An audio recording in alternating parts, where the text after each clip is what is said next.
સ્પષ્ટ થઈ જાય. એટલે હું જ્યારે એને આ પ્રકારનું જ્ઞાન થાય કે અનુભવ થાય કે દેહ આત્મા છું, એનો અર્થ એ થયો કે ત્યાં પુત્રમાં દેહથી બહાર જે વસ્તુ છે એમાં અનાત્મત્વ એને સ્પષ્ટ થઈ ગયું. તો દૃષ્ટ શરીર આત્મ સામાન્ય કલ્પના, આ દુષ્ટ શરીર જે છે એ આત્મા છે, એ તો આપણા અનુભવનો વિષય છે, જ્ઞાનનો વિષય છે. એટલે આત્મા કેવો હોય એનો આકાર આપણા મનમાં બહુ સ્પષ્ટ થઈ ગયો. આત્મા કેવો હોય, હુંનો વિચાર કરું એટલે આપોઆપ જ એક આકાર મારો આવી જાય, શરીરનો આકાર. એટલે આત્માનો આકારથી હું પરિચિત છું. એટલે આપણે શ્રુતિ શું કરે છે, એ જ આકાર લે છે. અને જાણે બીજા અનેક આત્માઓ ન હોય. આ દેહ છે, દેહાદ આભ્યંતર પ્રાણ, દેહની અંદર કેવો છે પ્રાણ. તસ્યાભ્યંતર મન, પ્રાણની અંદર વળી શું છે મન છે. તતઃ કર્તા, એની અંદર પછી બુદ્ધિ. તતો ભોગતા, એમાં પછી આનંદમય.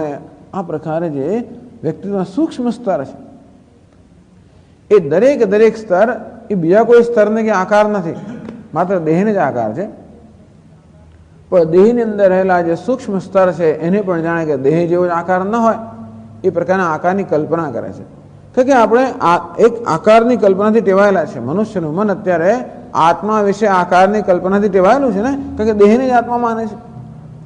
અંતેથી આત્મા, બીજા બધા જે અંદરના આત્માઓ છે, અંતરતર જે આત્માઓ છે, એ પણ જાણે કે આ જ આકારના હોય, એ પ્રકારે એક આકારની કલ્પના સુધી કરે છે. દૃષ્ટ શરીર આત્મ સામાન્ય કલ્પના, આ દૃષ્ટ શરીર જે અનુભવનો વિષય શરીર જેને આત્મા માની લેવામાં આવે છે, એની જ સમાન કલ્પના કરીને શાખા ચંદ્ર નિદર્શનવત પ્રાણમયાદિશુ શ્રેય આદિમત્વેન. અંતેથી જેમાં શરીરને મસ્તક છે અને મને હાથ અને પગ છે, તેવી રીતે અંદર જે પ્રાણમય આત્મા, જેને પણ જાણે મસ્તક ના હોય, એને પણ હાથ પગ ના હોય, એવી એમાં આપણી મનોમય આત્માની અંદર એને પણ મસ્તક હોય, હાથ પગ, આ પ્રકારની કલ્પના કરવામાં આવે છે.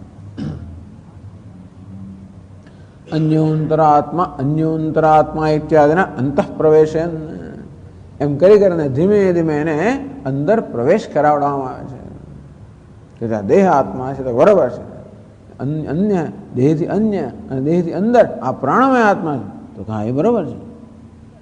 પછી એનાથી પણ અંદર, એનાથી પણ અન્ય મનોમય આત્મા છે, તો બરોબર છે. એમ કરીને ધીમે ધીમે એને સૂક્ષ્મ સ્તરમાં પ્રવેશ કરાવવામાં આવે છે. અને સાકારમાંથી નિરાકારમાં પ્રવેશ કરવામાં આવે છે, બાહ્યમાંથી અંતરમાં પ્રવેશ કરાવવામાં આવે છે. અને આ રીતે ધીમે ધીમે સુધી પ્રવેશ કરાવડાવે છે. શાખા ચંદ્ર નિદર્શનવત, શાખા ચંદ્ર નિદર્શનમ યથા લોકે ચંદ્રમ બુબોધયિષુ શાખાગ્રમ આલંબ્ય બોધયરી શાખાગ્રમ ચંદ્ર હતી. તો જેવી રીતે કોઈક ચંદ્ર જોવાની ઈચ્છા ધરાવે છે, કેવો દ્વિતીય બીજનો ચાંદ, દ્વિતીયનો ચંદ્રમાં તો બહુ જ એકદમ પાતળી રેખા જ હોય ને, તો જલ્દી દેખાય નહીં. તેથી હવે તો આકાશમાં ચંદ્ર છે, ચંદ્રને જોવાની ઈચ્છા ધરાવનાર કોઈ હોય અને જે સ્વયં ન જોઈ શકતો હોય, એને પછી બોધ આપવામાં આવે. શાખાગ્રમ ચંદ્ર કે શાખાગ્રે ચંદ્ર, પહેલા એને ઝાડ બતાવવામાં આવે, વૃક્ષ, કે જો પેલું વૃક્ષ દેખાય તો કે હા, પહેલા જો પેલો ચંદ્ર તો ક્યાં છે, બાઘા મારતો હોય. અને એટલા માટે એને પછી બતાવવામાં આવે, ભાઈ આ તને વૃક્ષ દેખાય તો કે હા એ દેખાય છે. પછી જો વૃક્ષની ટોચ, જો પેલી ડાળી દેખાય તો કે હા ડાળી તો દેખાય, ડાળીની ટોચ પેલી દેખાય તો કે હા, જો ટોચની જરાક ઉપર જો તો કે હા ચંદ્ર તો બહુ દૂર છે. એ ચંદ્ર એટલો બધો સૂક્ષ્મ છે કે એના પર સીધું ધ્યાન કેન્દ્રિત કરવું મુશ્કેલ છે. આ ચારે બાજુ ફાંફા મારનારું મન છે, એને એક જ દિશામાં લઈ જવું, અને મોટી મોટી સ્થૂળ વસ્તુ જોવા ટેવાયેલું મનને એ સૂક્ષ્મ એકાગ્ર કરવું સહસા એકદમ જ કરવું મુશ્કેલ છે. એટલા માટે ધીમે ધીમે એના મનને સ્થૂળમાંથી સૂક્ષ્મતમ આ રીતે એના મન રીતે ટેવાય, ટ્યુનઅપ થાય. એટલે પહેલા સ્થૂળ છે જે વૃક્ષ તો કે હા દેખાય, એની જરાક સૂક્ષ્મ ડાળ તો કે હા દેખાય, એથી પણ સૂક્ષ્મ ડાળનો અગ્રભાગ તો કે હા દેખાય, અત્યંત સૂક્ષ્મ એની ઉપર પેલો ચંદ્ર એટલે કે હા દેખાય. એટલે ધીમે ધીમે ધીમેની આંખો અને એની બુદ્ધિ બંને આમ જ્યારે કેળવાય એને કેળવવામાં આવે છે. અને એ પ્રકારે કેળવાય ત્યારે બોધ આપવામાં જો પેલો ચંદ્ર. તો તેવી જ રીતે ક્રમે ક્રમે સ્ટેજીસ, એક પછી એક તબક્કામાં પેલા સ્થૂળ શરીર તો હા આત્મા છે સમજ્યો, પ્રાણમય સમજ્યો, મનોમય, એમ કરતાં કરતાં એને છેવટે ખરેખર જોવા જઈએ તો આ શાખાને એટલે કે આ વૃક્ષને ચંદ્રનો કોઈ સંબંધ નથી. એમ કે શાખાગ્રે ચંદ્ર હૈ, આ ડાળ છે એ ડાળના અગ્રભાગ પર ચંદ્ર છે, એવું નથી કે ડાળના અગ્રભાગ પર ચંદ્ર હોય. એ ડાળીને એને ચંદ્રનો કોઈ સંબંધ જ નથી, પરંતુ ચંદ્રનો નિર્દેશ કરવા માટે ડાળી નિમિત્ત બને છે. અને ચંદ્ર જે અત્યંત સૂક્ષ્મ છે એ સૂક્ષ્મ ચંદ્ર પર નજરને કેળવવા માટે, આપણી દ્રષ્ટિને કેળવવા માટે આખી આ શાખાનો અગ્રભાગ છે એ નિમિત્ત બને છે. તે જ રીતે આ પંચકોશને બ્રહ્મનો કોઈ સંબંધ જ નથી, સંબંધ નથી, છતાં પણ આ પંચકોશ છે એ બ્રહ્મનું જ્ઞાન કરવા માટેનું સાધન બને છે. એટલા માટે શાખાગ્ર ચંદ્ર નિદર્શન બતાવે. એટલા માટે નિરાલંબના બુદ્ધિ, જ્યાંથી કોશ ચંદ્ર કે આલંબન હોય એમાંથી એકદમ નિરાલંબન. આમ સર્પને રજ્જુનો કોઈ સંબંધ છે જ નહીં, છતાં પણ રજ્જુનું જ્ઞાન પ્રાપ્ત કરવા માટે સર્પ એક નિમિત્ત બની જાય કે જ્યાં સર્પ દેખાય ત્યાં રજ્જુ છે. તે રીતે બ્રહ્મનું જ્ઞાન પ્રાપ્ત કરવા માટે આ જે ઉપાધિ છે એ ઉપાધિ પણ એની માટે નિમિત્ત બને છે. અનાર્ધ શ્રુતિ આપણું અત્યારનું જે સમજ, અત્યારની જે સમજ છે, અત્યારનું જે જ્ઞાન છે એનાથી પ્રારંભ કરીને જે સૂક્ષ્માથી સૂક્ષ્મ તત્વ છે ત્યાં સુધી આપણને પહોંચાડે છે. ઇષ્ટ હૈ મનુષ્યને આ પ્રકારે એના સૂક્ષ્મ તત્વ પર પહોંચાડવો ઈચ્છનીય છે, કારણ કે તો જ એના જીવનનું કલ્યાણ છે. કેવી રીતે મનુષ્યનું કલ્યાણ થવું જોઈએ એ જ એકમાત્ર શ્રુતિની ઈચ્છા છે, ઉત્કંઠા છે. શ્રુતિમાં એક જ ઉત્કંઠા છે કે એમાં મનુષ્યનું કલ્યાણ થાય. અને એટલા માટે આ જાત જાતના ઉપાયો બધા કરે, શાસ્ત્રો અનેક ઉપાયો છે. આ તૈત્રીય ઉપનિષદમાં પંચકોશ વિવેક એ પ્રકારનો ઉપાય છે. સચ બૌદ્ધા દિગંતરાણી ત્યક્ત્વા શાખાગ્રમ પશ્યન તદ્વારા ચંદ્રમ પશ્યતિ. જો આકાશમાં ચંદ્ર તો આમ બધે ફાંફા મારે, એટલે પહેલા એને કહે જો આ વૃક્ષ, એટલે બીજા દિગંતરમ ત્યક્ત્વા બીજી બધી દિશાઓથી જોવાનું છોડીને ત્યાં જોવાનું શરૂ કરે. દિગંતરાણી ત્યક્ત્વા પછી શાખાગ્રમ પશ્યન, શાખાનો અગ્રભાગ જુએ, તદ્વારા ચંદ્રમ પશ્યતિ એ દ્વારા ચંદ્રને દર્શન કરાય. તદ્વત અન્નમયાદિષુ કોશેષુ ક્રમેણ આત્મત્વેન ઉપદિષ્ટેષુ. અને તે રીતે પહેલા અન્નમયને આત્મા કહેવામાં આવે છે, એટલે બરાબર જોઈએ. ટૂંકમાં પુત્ર પત્ની જાત જાતની બધી જગ્યાએ જેની દ્રષ્ટિએ વિખરાયેલી હતી ને એમાંથી પછી એને અન્નમય, જેમ ચારે બાજુ દ્રષ્ટિ હતી એમાંથી પેલા વૃક્ષ પર લઈ ગયા. અને તે રીતે બધી જગ્યાએ જે આત્મબુદ્ધિ છે એમાંથી સંકેલાઈને આ દેહની અંદર આત્મબુદ્ધિ. અન્નમયાદિષુ કોશેષુ ક્રમેણ, પછી દેહમાંથી પ્રાણ, પ્રાણમાંથી મન, આ પ્રકારે ક્રમેણ આત્મત્વેન ઉપદેષ્ટેષુ સત્સુ બાહ્ય પુત્રાદુ પૂર્વ કોશે આત્મબુદ્ધિ એમ કરીને ત્યાગ કરાવે છે. જ્યારે એમ કહેવામાં આવે કે આ દેહ આત્મા છે ત્યારે બહાર જે પુત્ર વગેરેમાં જે આત્મબુદ્ધિ છે એનો ત્યાગ કરાવીને દેહમાં આત્મબુદ્ધિ ઉત્પન્ન કરાય, એમાં ત્યાગ કરાવીને પ્રાણમાં આત્મબુદ્ધિ ઉત્પન્ન કરાય, એનો ત્યાગ કરાવીને મનમાં આત્મબુદ્ધિ ઉત્પન્ન કરાય, એનો ત્યાગ કરાવીને બુદ્ધિમાં આત્મબુદ્ધિ ઉત્પન્ન, એમ કરીને અંતમાં બ્રહ્મમાં આત્મબુદ્ધિ ઉત્પન્ન કરાય. સર્વકોશ અધિષ્ઠાન ભૂતમ સર્વાંતરમ બ્રહ્મ અહમસ્મી. આ બધા કોશના અધિષ્ઠાન સ્વરૂપ જે સર્વાંતર સર્વાંતરતા બ્રહ્મ છે એ હું છું. એથી પ્રતિપદ્યતે મુમુક્ષુ. પેલો ચંદ્રમ બુબોધઈશું, અહીંયા મુમુક્ષુ આ પ્રકારે જ્ઞાન થાય હું આ સર્વ પંચકોશનું અધિષ્ઠાનભૂત બ્રહ્મ છે તે હું છું. આ હુંનો ખ્યાલ બદલાતો જાય ધીમે ધીમે. અત્યારે હુંનો ખ્યાલ ચારે બાજુ વિસ્તૃત થયેલો છે અને ધીમે ધીમે સંકુચિત કરતા કરતા હું બ્રહ્મ છું એ પ્રકારનું જ્ઞાન એનામાં જન્માવવામાં આવે છે.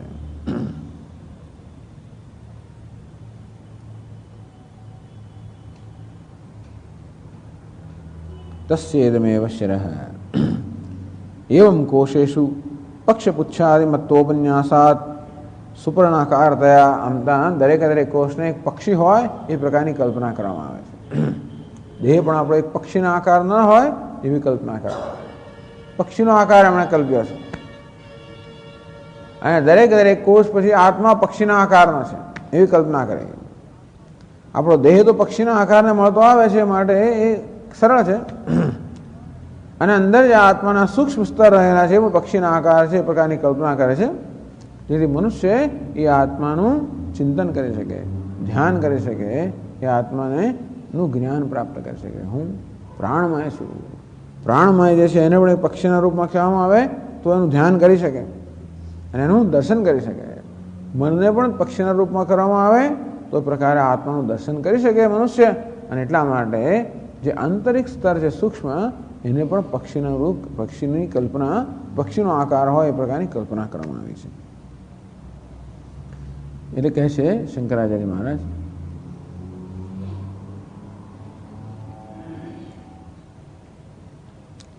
તસ્યાસ્ય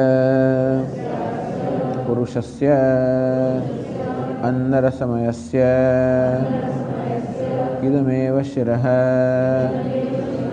પ્રસિદ્ધં પ્રાણમયાદિષુ અશિરસાં શિરસ્ત્વદર્શનાદ ઇહાપि તત્પ્રસંગો મા ભૂદ ઇતિ ઇદમેવ શિરઃ ઇત્યુચ્યતે. એવં પક્ષાદિષુ યોજના.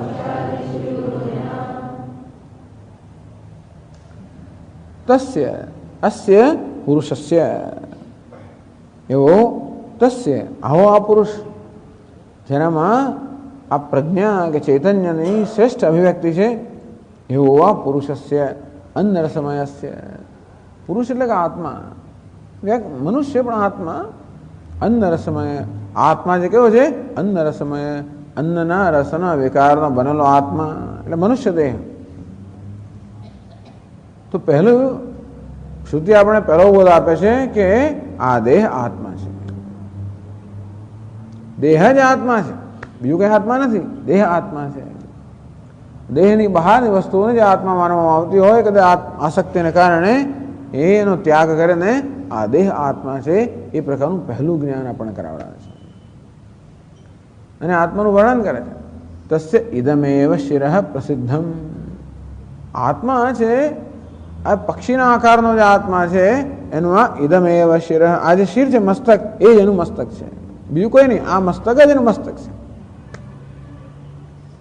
તો આ દેહરૂપી જે આત્મા છે જે પક્ષીના આકારનો કલ્પવામાં આવ્યો છે, એ દેહરૂપી આ પક્ષી જે છે એનું મસ્તક કયું? આ જ મસ્તક. ઇદમેવ શિર, આ જ મસ્તક. એવું શું કામ કહેવાનું છે? એટલા માટે કે પછી બધું પ્રાણમય છે, મનોમય છે, એમાં પણ મસ્તક કહે છે, ને જમણો હાથ ને ડાબો હાથ ને જમણી પાંખ ને ડાબી પાંખ. વળી પ્રાણમાં વળી મસ્તક શું અને મનમાં વળી મસ્તક શું? મનને મસ્તક ના હોય. એટલે પાછળ જે આપણા મસ્તક અને જમણી પાંખ ને ડાબી પાંખ ને પૂંછડી ને આ બધું આપણે સાંભળીએ આપણે લાગે આ બધી કલ્પના જ છે. ટૂંકમાં કંઈ મસ્તક હોય નહીં. અને તે દેહમાં પણ મસ્તક ના હોય આપણે માની લઈએ. વાત સારી છે કે બીજા બધા પ્રાણમય છે, મનોમય છે, અશિરસામ, એ કંઈ માથાના, એ તો હાથ પગના માથા વગરના છે, એવો આકાર એમનો નથી. અને છતાં ત્યાં હાથ પગ માથાની કલ્પના કરવામાં આવે છે. એટલે આપણે માની લઈએ કે આ દેહમાં એવી કલ્પના જ કરવામાં આવતી છે કે ના, દેહના સંદર્ભમાં કલ્પના નથી કરવામાં આવતી. એ તો જે છે એ પ્રમાણે જ કહેવામાં આવે છે. પ્રાણમયાદિષુ અશિરસામ શિરસ્ત્વદર્શનાદ. કારણ કે પ્રાણમય, મનોમય વગેરે જે ખરેખર મસ્તક કે ડાબી જમણી પાંખ એવી કોઈ પ્રકારના અંગો નથી, એવામાં એ પ્રકારના અંગોની કલ્પના કરવામાં આવે છે. એ પરથી કદાચ કોઈને એમ લાગે કે આ અન્નમય દેહ આત્મા છે એમાં પણ અંગોની કલ્પના જ કરવાની છે કે ના, એ કલ્પના નથી. યહાપી તત્પ્રસંગોમાં ભૂત, કે આ દેહ અન્નમય છે એના સંદર્ભમાં પણ આ પ્રકારની પ્રસંગ અભિજાતનો આપણો બુદ્ધિ કદાચ જન્મે તો એવું ન થવું જોઈએ. ઇદમેવ શિરઃ ઉચ્યતે, કે નહીં. હવે જો આત્મા કેવો છે બતાવે છે આપણે કે આ જે મસ્તક છે એ જ પેલા અન્નમય આત્માનું મસ્તક છે, પક્ષીનું મસ્તક છે. એવમ પક્ષાદિષુ યોજના. આ પક્ષીના મુખ્ય મુખ્ય અંગો, એનું મસ્તક, જમણી પાંખ, ડાબી પાંખ, પૂંછડી અને મધ્ય ભાગ એનું પક્ષી બનેલું છે. તો તે રીતે આ દેહની અંદર પણ જે જમણી પાંખ, ડાબી પાંખ બધું મુખ્ય અર્થમાં લેવાનું, બીજા બધા કોષની અંદર એ ગૌણ અર્થમાં લેવાનું, એ માટે કહેવામાં આવે છે.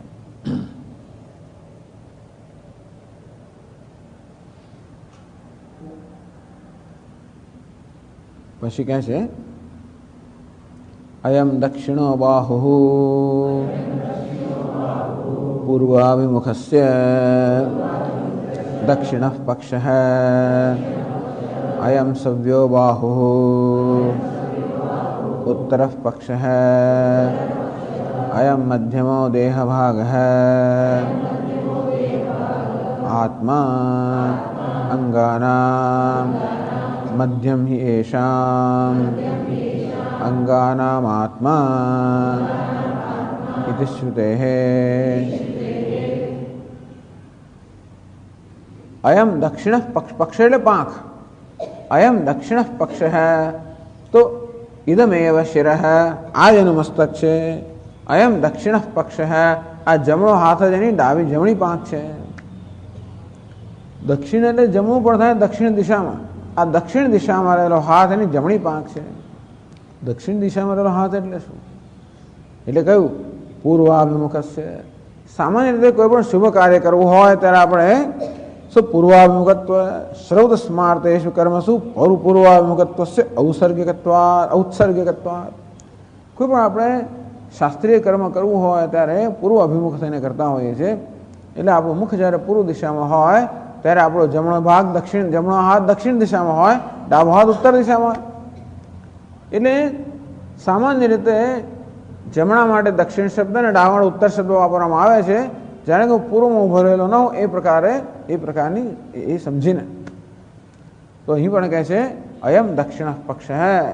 આ મનુષ્ય પૂર્વમાં મુખ કરીને ઉભેલો હોય તો આનો દક્ષિણ પક્ષ, આ દક્ષિણ હાથ છે, જમણો હાથ છે, એ પેલા આત્મરૂપી પક્ષીની જમણી પાંખ છે. અયમ સભ્યો બાહુ, આનો ડાબો હાથ છે કે ઉત્તર પક્ષ હે. તો જમણો હાથનો દક્ષિણની પાંખ છે અને ડાબો હાથ છે એની ઉત્તર દિશામાં રહેલી પાંખ છે. અયમ આત્મા, અયમ મધ્યમો દેહ ભાગ હે આત્મા. અયમ આત્મા, આ જે મધ્ય ભાગ છે એને આત્મા કહેવામાં આવ્યો.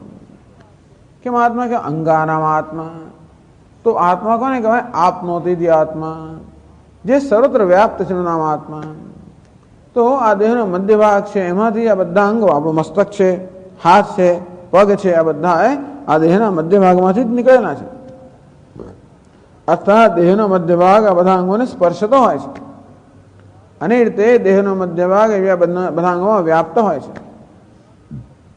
એટલે વ્યાપકતાની સમાનતાથી કહેવામાં આવ્યું કે આ મધ્ય ભાગ આત્મા છે. આ શંકરાચાર્ય મહારાજ પોતાનું અર્થઘટન છે. અયમ આત્મા એટલે અયમ એટલે શું સમજી લો કે મધ્યમો દેહ ભાગ હે આત્મા અંગાના. આ મધ્યમ છે, દેહનો મધ્ય છે, એ જ આત્મા છે. પણ આ પ્રકારનું અર્થઘટન કરવા માટે આપની પાસે કોઈ પ્રમાણ છે? તો કે હા, મધ્યમ હિ એષામ અંગાનામ આત્મા એથી શ્રુતે છે. શ્રુતિ પણ કહે છે કે એષામ અંગાનામ મધ્યમ આત્મા. આ બીજા બધા અંગ છે એનો આ મધ્ય ભાગ આત્મા છે એવું શ્રુતિમાં પણ કહ્યું છે. માટે આ જે દેહનો મધ્ય ભાગ છે એ જ આત્મા છે.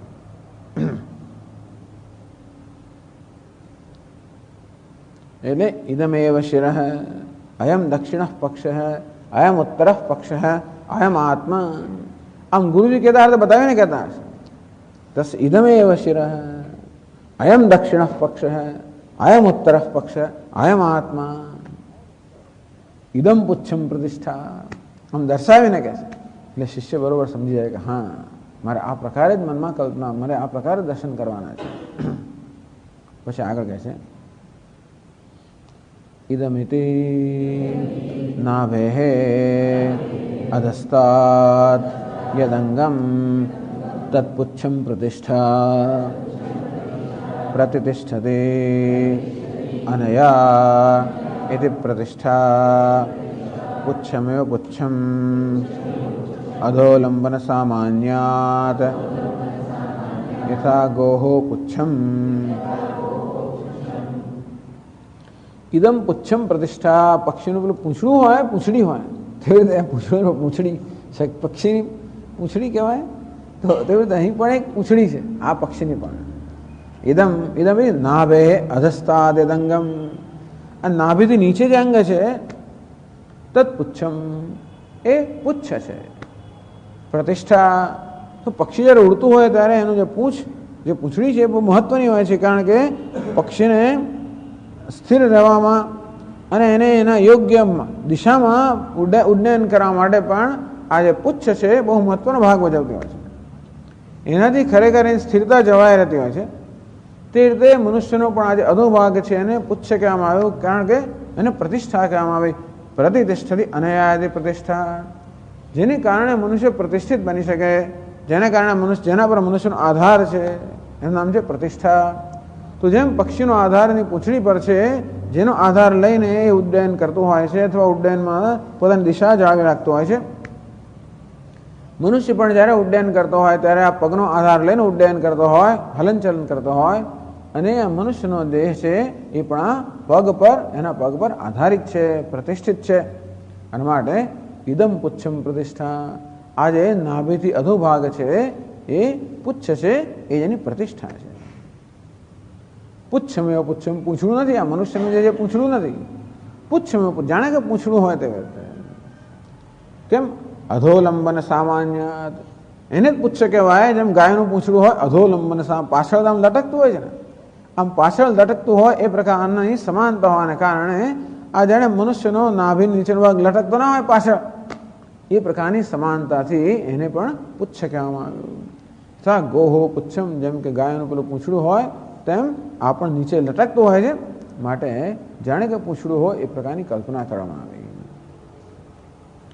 એટલે પક્ષીની કલ્પના કરવામાં આવી. આ દેહ પણ પક્ષીના આકારનો એવી કલ્પના કરવામાં આવી.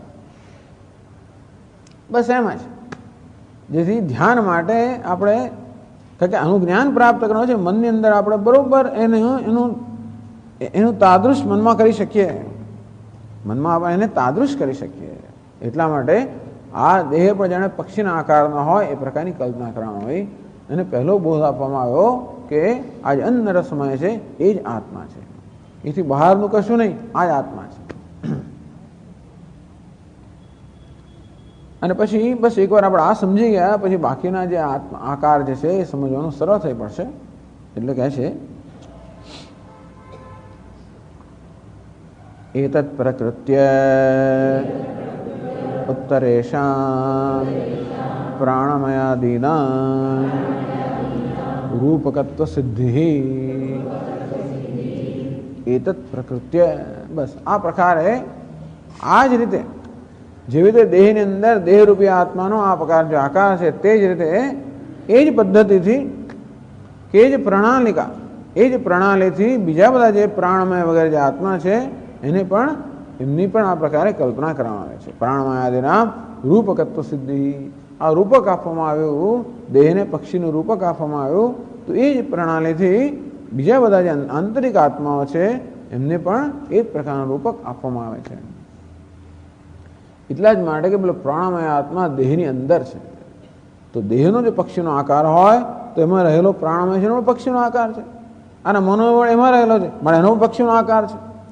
આમ બહારના પક્ષીના આકારને કારણે જે અંદર રહેલા આત્માઓ છે એ પણ જાણે કે પક્ષીનો આકાર પ્રાપ્ત કરતા હોય છે. એ કહે છે મૂષા નિષિક્ત ધૃતતામ્રાદિ પ્રતિમાવત.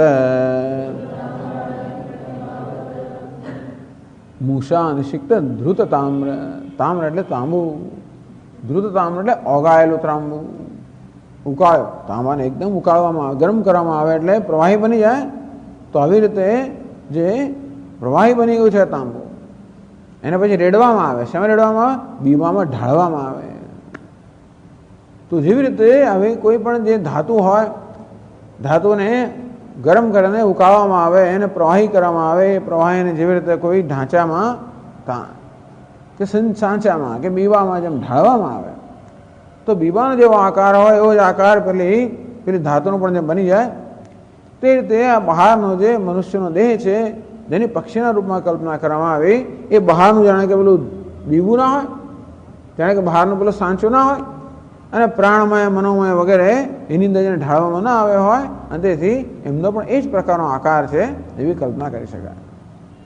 એટલા માટે કહેવામાં આવ્યું કે પાછળથી હવે પછી શ્રુતિ બીજા બધા આત્મામાં પણ આ પ્રકારની કલ્પના કરશે તો આ રીતે એકને કારણે બહારના પેલા સાંચાને કારણે અંદર રહેલા છે એમને પણ એ જ આકાર પ્રાપ્ત થાય. તદપ્યેષ શ્લોકો ભવતી તત્તત તસ્મિન્નેવાર્થે બ્રાહ્મણોક્તે अन्नमयात्म प्रकाशक एष श्लोक मंत्रो भवति तदपि एष श्लोक भवति तदपि तदल तस्मिन् एव अर्थे એ જ અર્થમાં એટલે કયા બ્રાહ્મણોક્તે અન્નમયાત્મ પ્રકાશકે આ બધા જે આપણે વાક્યો બધા બ્રાહ્મણ વાક્યો હતા અને આ પ્રકારે આ દેહ જે છે એને આત્મા કહેવામાં આવ્યો અન્નમય આત્મા કહેવામાં આવ્યો તો આ જે વ્યાખ્યા કરવામાં આવી ઉપનિષદ વડે એ વ્યાખ્યા પણ મંત્રના આધારે કરવામાં આવે અને તેથી જે અહીં કહેવામાં આવ્યું આ બ્રાહ્મણ એટલે કે ઉપનિષદની અંદર અત્યાર સુધી કહેવામાં આવ્યું એનું સમર્થન આપતો આ શ્લોક મંત્ર કે શ્લોક પણ છે. શ્લોક કે મંત્રો ભવતી અમે જે કહ્યું એને જ સમર્થન આપતું તસ્મિન એવ અર્થે બ્રાહ્મણોક્તે આ બ્રાહ્મણમાં અર્થાત ઉપનિષદમાં જે કહેવામાં આવ્યું એને જ સમર્થન આપતો આ શ્લોક પણ છે. અને આ રીતે આ પદ્ધતિ છે ઉપનિષદની. પહેલા બ્રાહ્મણ વાક્ય અને પછી એને સમર્થન આપતો મંત્ર વાક્ય, બ્રાહ્મણ વાક્ય મંત્ર વાક્ય આ પ્રકારની પદ્ધતિ અહીં અપનાવી છે.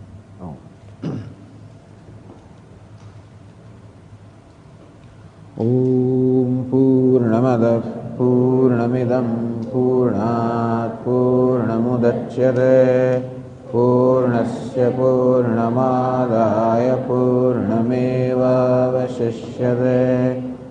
ઓમ શાંતિ શાંતિ શાંતિ. શંકરં શંકરાચાર્યં કેશવં બાદરાયણં सूत्रभाष्यकृतौ वन्दे भगवन्तौ पुनः पुनः. ईश्वरो गुरुरात्मेति मूर्तिभेदविभागिने व्योमवद्व्याप्तदेहाय दक्षिणामूर्तये नमः. ॐ शान्ति शान्ति शान्ति. हरि ओम श्री गुरुभ्यो नमः. हरि ओम.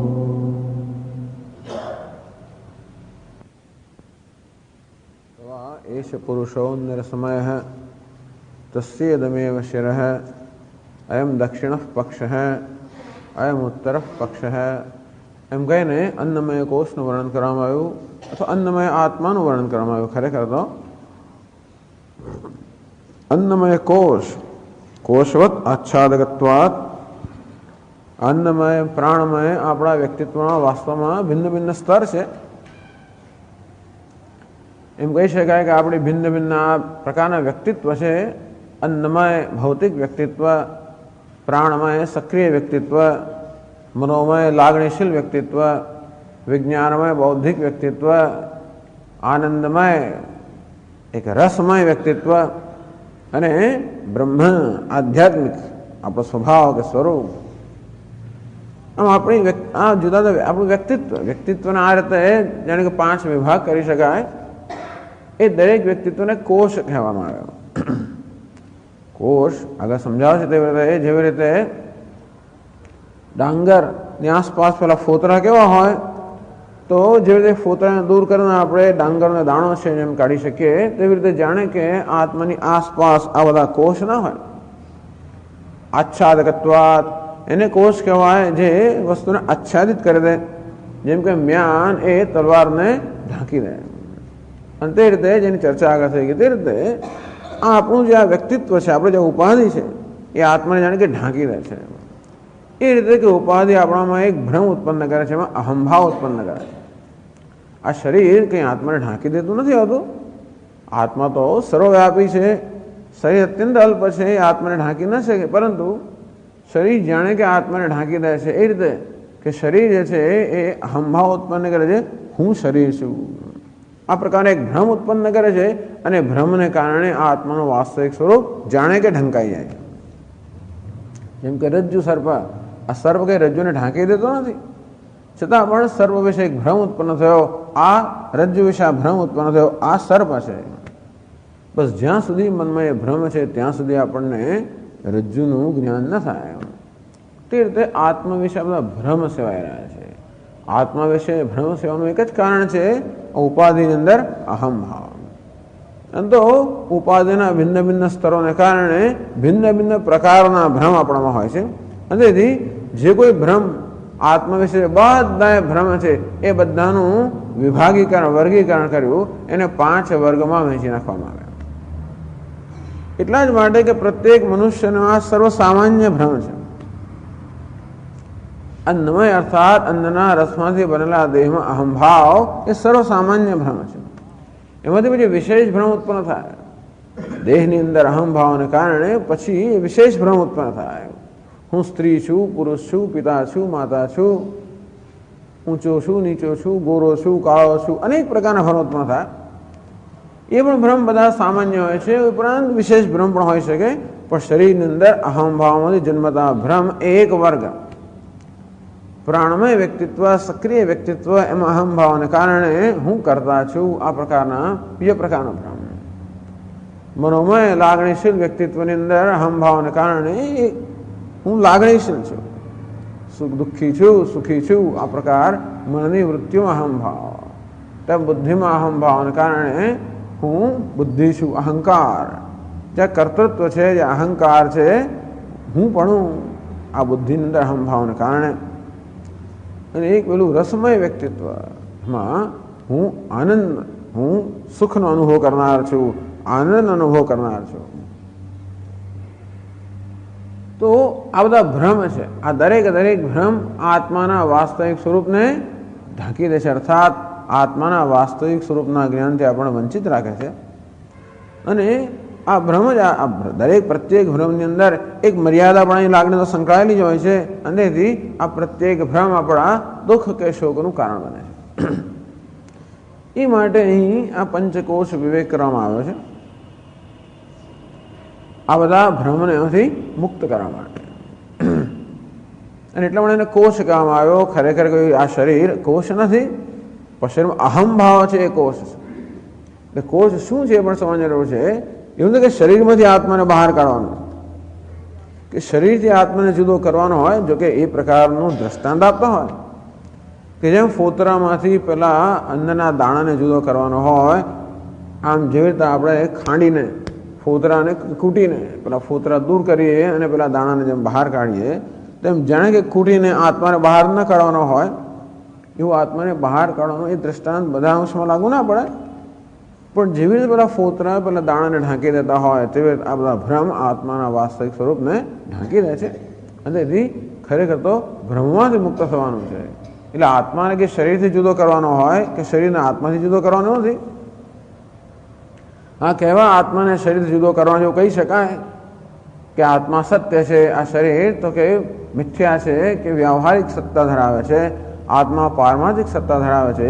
એ રીતે સત્તાની દ્રષ્ટિએ આત્માને શરીરથી જુદો કરી શકાય. પણ મુખ્યત્વે આ ભ્રમમાંથી મુક્ત થવું. આ ભ્રમ ઉપાધિના ભિન્ન ભિન્ન સ્તરોમાં અહંભાવથી જન્મેલા છે, અને તેથી વિવેકપૂર્વ દ્વારા એ ભ્રમથી મુક્ત થવું એ આ પંચકોશ વિવેકનું કામ છે. એટલે શ્રુતિ બહુ સરસ પદ્ધતિ અપનાવે છે કે જે ભ્રમ છે એને સૌથી પહેલા સ્વીકારેલા છે. એટલે આપણે જ્યાં છીએ ત્યાંથી શરૂઆત થાય છે. આ સ્થૂળ શરીરની અંદર સ્થૂળ દેહમાં આત્મભાવ સર્વસામાન્ય છે, કારણ કે બધાના પ્રત્યક્ષ જ્ઞાનનો વિષય છે, અને છતાં ચેતન છે, અને એમાં આત્મભાવ એ સર્વસામાન્ય ભ્રમ છે. અને સ્વીકારી લીધું કે આ શરીર આત્મા છે. સવા એશ અંદર સમય પુરુષ. પુરુષ એટલે પુરુષ એટલે કે આ વ્યક્તિ, એટલે કે આત્મા અંદર સમય છે. આત્મા અન્ન રસનો વિકાર છે. એટલે કે આ અન્ન રસનો વિકાર છે એ જ આત્મા છે પહેલું કહેવામાં આવ્યું. એટલે અત્યારે એ આપણું જ્ઞાન છે. અને એટલે જ કહેવામાં આવ્યું કે બીજી બધી જગ્યાએ છે અનેક જગ્યાએ જે અહમ ભાવ છે,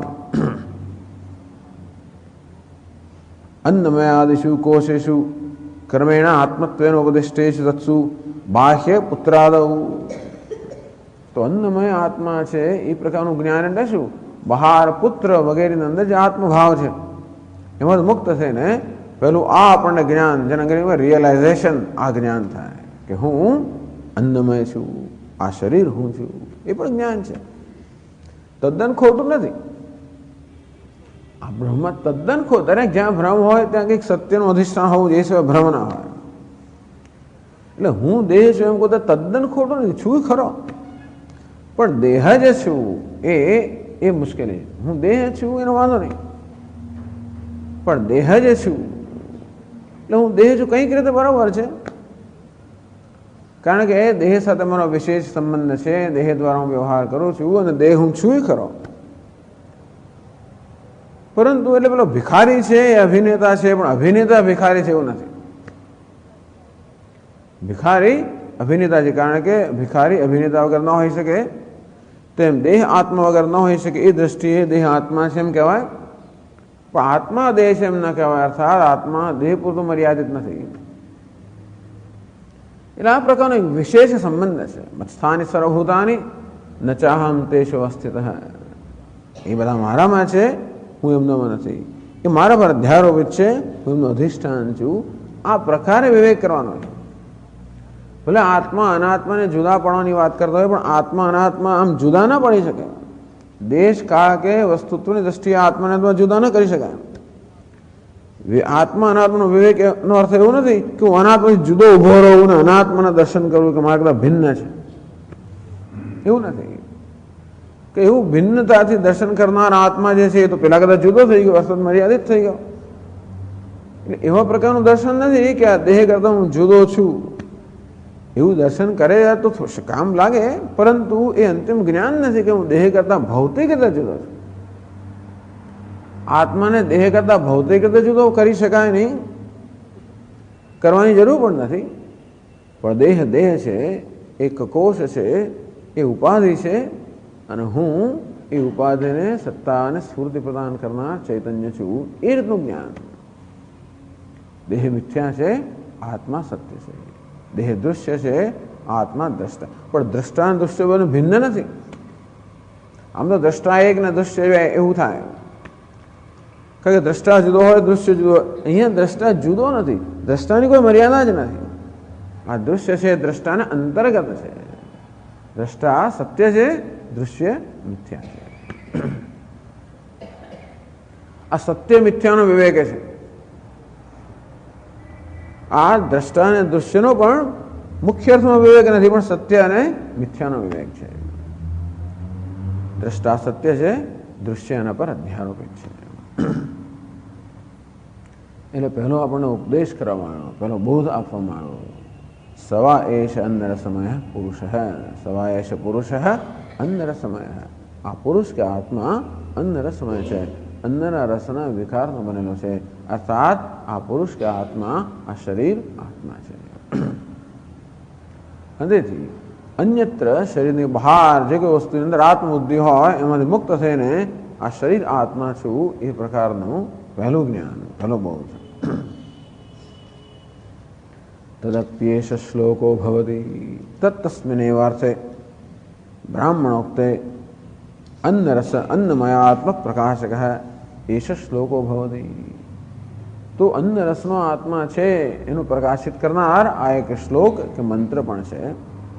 આનાથી અન્નમય કોષનું આગળ એ વિષયનો જે મંત્ર છે એ મંત્ર ઉદ્ધૃત કરે છે. આગળ કહે છે ઉપનિષદ,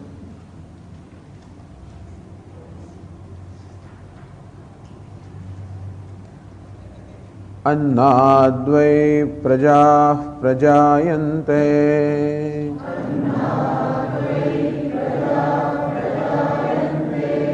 याः काश्च पृथिवीगश्रिताः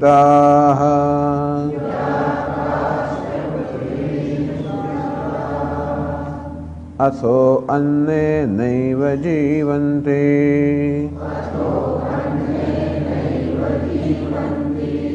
अथैनदपि यन्त्यन्ततः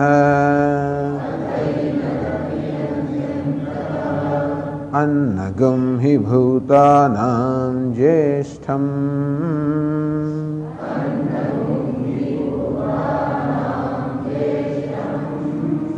तस्मात् सर्वौषधमुच्यते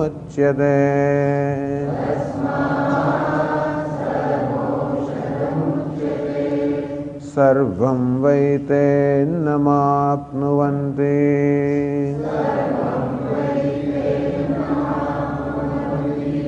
येनं ब्रह्म उपासते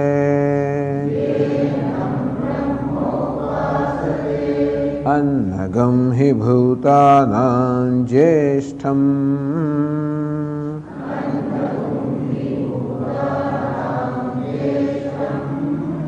तस्मात् सर्वौषधमुच्यते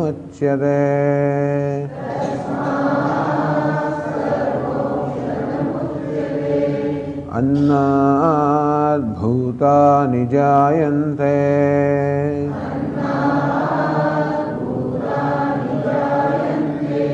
जातान्यन्नेन वर्धन्ते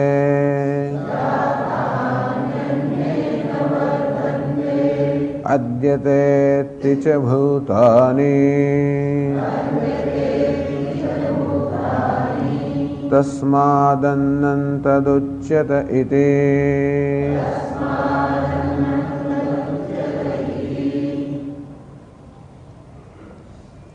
આ શ્લોક છે જે અન્નમય રસ અન્નરસમય આત્માને પ્રકાશિત કરનાર કે અન્નરસમય આત્મા છે એ વસ્તુ એનો એનો બોધ આપનાર કે સત્ય છે એને પ્રકાશિત કરનાર એ ઘટનાને પ્રકાશિત કરનાર આ શ્લોક છે.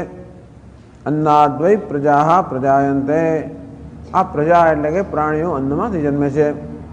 યાહ કાહા ચ પૃથ્વીમ સ્થિતાહ આ પૃથ્વી પર આશ્રિત જે કોઈ પ્રાણીઓ છે બધા અન્નમાંથી જન્મેલા છે. અથો અન્ને નૈવ જીવંતી અને વળી અન્નથી જે લોકો જીવિત છે. અથ એનત અપી અંતિ યંતિ અંતતઃ અંતે વળી અન્નને જે લોકો પ્રાપ્ત થાય છે. અર્થાત અન્નમાંથી જ જન્મ્યા છે, અન્નમાં જ એમની સ્થિતિ છે, અંતે અન્નને જ પ્રાપ્ત થાય છે. અન્નગમ હિ ભૂતાનામ જ્યેષ્ઠમ કારણ કે અન્ન જે છે એ જ પ્રાણીમાં જ્યેષ્ઠ છે, સર્વપ્રથમ છે. તસ્માત સર્વૌષધમુચ્યતે માણે અન્નને સર્વૌષધ સર્વનું ઔષધ કહેવામાં આવે છે. સર્વં વૈ તૈન્નમાપ્નુવન્તિ એ અન્નમ બ્રહ્મ ઉપાસતે અન્ન બ્રહ્મ છે એ પ્રકારની ઉપાસના જે કરે છે એ સર્વ અન્ન પ્રાપ્ત કરે છે. કારણ કે અન્નમ હિ ભૂતાનામ જ્યેષ્ઠમ તસ્માત સર્વૌષધમુચ્યતે અન્ન જ સર્વ પ્રાણીઓ કરતાં સર્વપ્રથમ જન્મેલું છે, ઉત્પન્ન થયેલું છે અને માટે એને સર્વૌષધ કહેવામાં આવે છે. અર્થાત એ બધાના દુઃખનો દાહ દૂર કરનાર હોવાના કારણે સર્વના દુઃખરૂપી દાહને દૂર કરવાના કારણે સર્વૌષધ કહેવામાં આવે છે. અન્નાદ ભૂતાની જાયંતે જાતાની અન્નેન વર્ધન્તે અન્નમાંથી પ્રાણીઓ જન્મે છે, જન્મેલા અન્નથી જ વૃદ્ધિ પામે છે. અદ્યતે અત્ય ચ ભૂતાની તસ્માત અન્નમ તદુચ્યતે એને અન્ન કહેવામાં આવે છે કારણ કે અદ્યતે એને ખાવામાં આવે છે. અતિ છે એ પણ બધાનો આહાર કરે છે, માટે અન્ન કહેવામાં આવે છે. આ પ્રકારે અન્ન જે છે એને પ્રકાશિત કરનારો આ શ્લોક છે. એને ભાષ્યમાં સમજાવે છે. અન્નાદ રસાદિભાવ પરિણતાદ વૈ ઇતિ સ્મરણાર્થઃ પ્રજાઃ સ્થાવરજંગમાઃ પ્રજાયન્તે યાઃ કાઃ ચ અવિશિષ્ટાઃ પૃથ્વીમ શ્રિતાઃ પૃથ્વીમ આશ્રિતાઃ તાઃ સર્વાઃ अन्नादेव प्रजायन्ते अन्नाद्वै प्रजाः प्रजायन्ते याः काश्च पृथिवीगुश्रिताः अन्नात् वै इति स्मरणार्थः अवै આજે નિપાત છે એ સ્મરણ માટે છે. પ્રજાः સ્થાવરજંગમાः પ્રજાયન્તે જે સ્થાવર અને જંગમ જંગમ અર્થાત ચાલનારા સ્થાવર નહીં ચાલનારા વનસ્પતિ વગેરે જે કે પ્રાણીઓ છે જે કે જંતુઓ છે જે કે જીવ છે अन्नात् प्रजायन्ते अन्नमांथी जन्मे છે એટલે શું अन्नात् रसादि भाव परिणतात् અન્ન જે છે એ ભિન્ન ભિન્ન પ્રકારના વિકારને પ્રાપ્ત થઈને છેવટે રસમાં પરિણમે છે. અને એ રીતે આ આયુર્વેદ આપણે સમજાવે કઈ જુદી અવસ્થાઓને અન્ન પસાર થતું હોય છે અને છેવટે એટલે અન્નનું જે રસ છે વિકાર છે એમાંથી આ પ્રજા જન્મે છે. અન્નમાંથી એટલે કે નર્યા અન્નમાંથી નહીં, અન્ન જ્યારે પચે અને પછી એનો રસ બને તો જ આ શરીરને પોષણ આપી શકે. પ્રજા સ્થાવર જંગમઃ પ્રજાયન્તે આ બધા પ્રજા એટલે પ્રાણીઓ સ્થાવર જંગમ જે કે પ્રાણીઓ છે બધા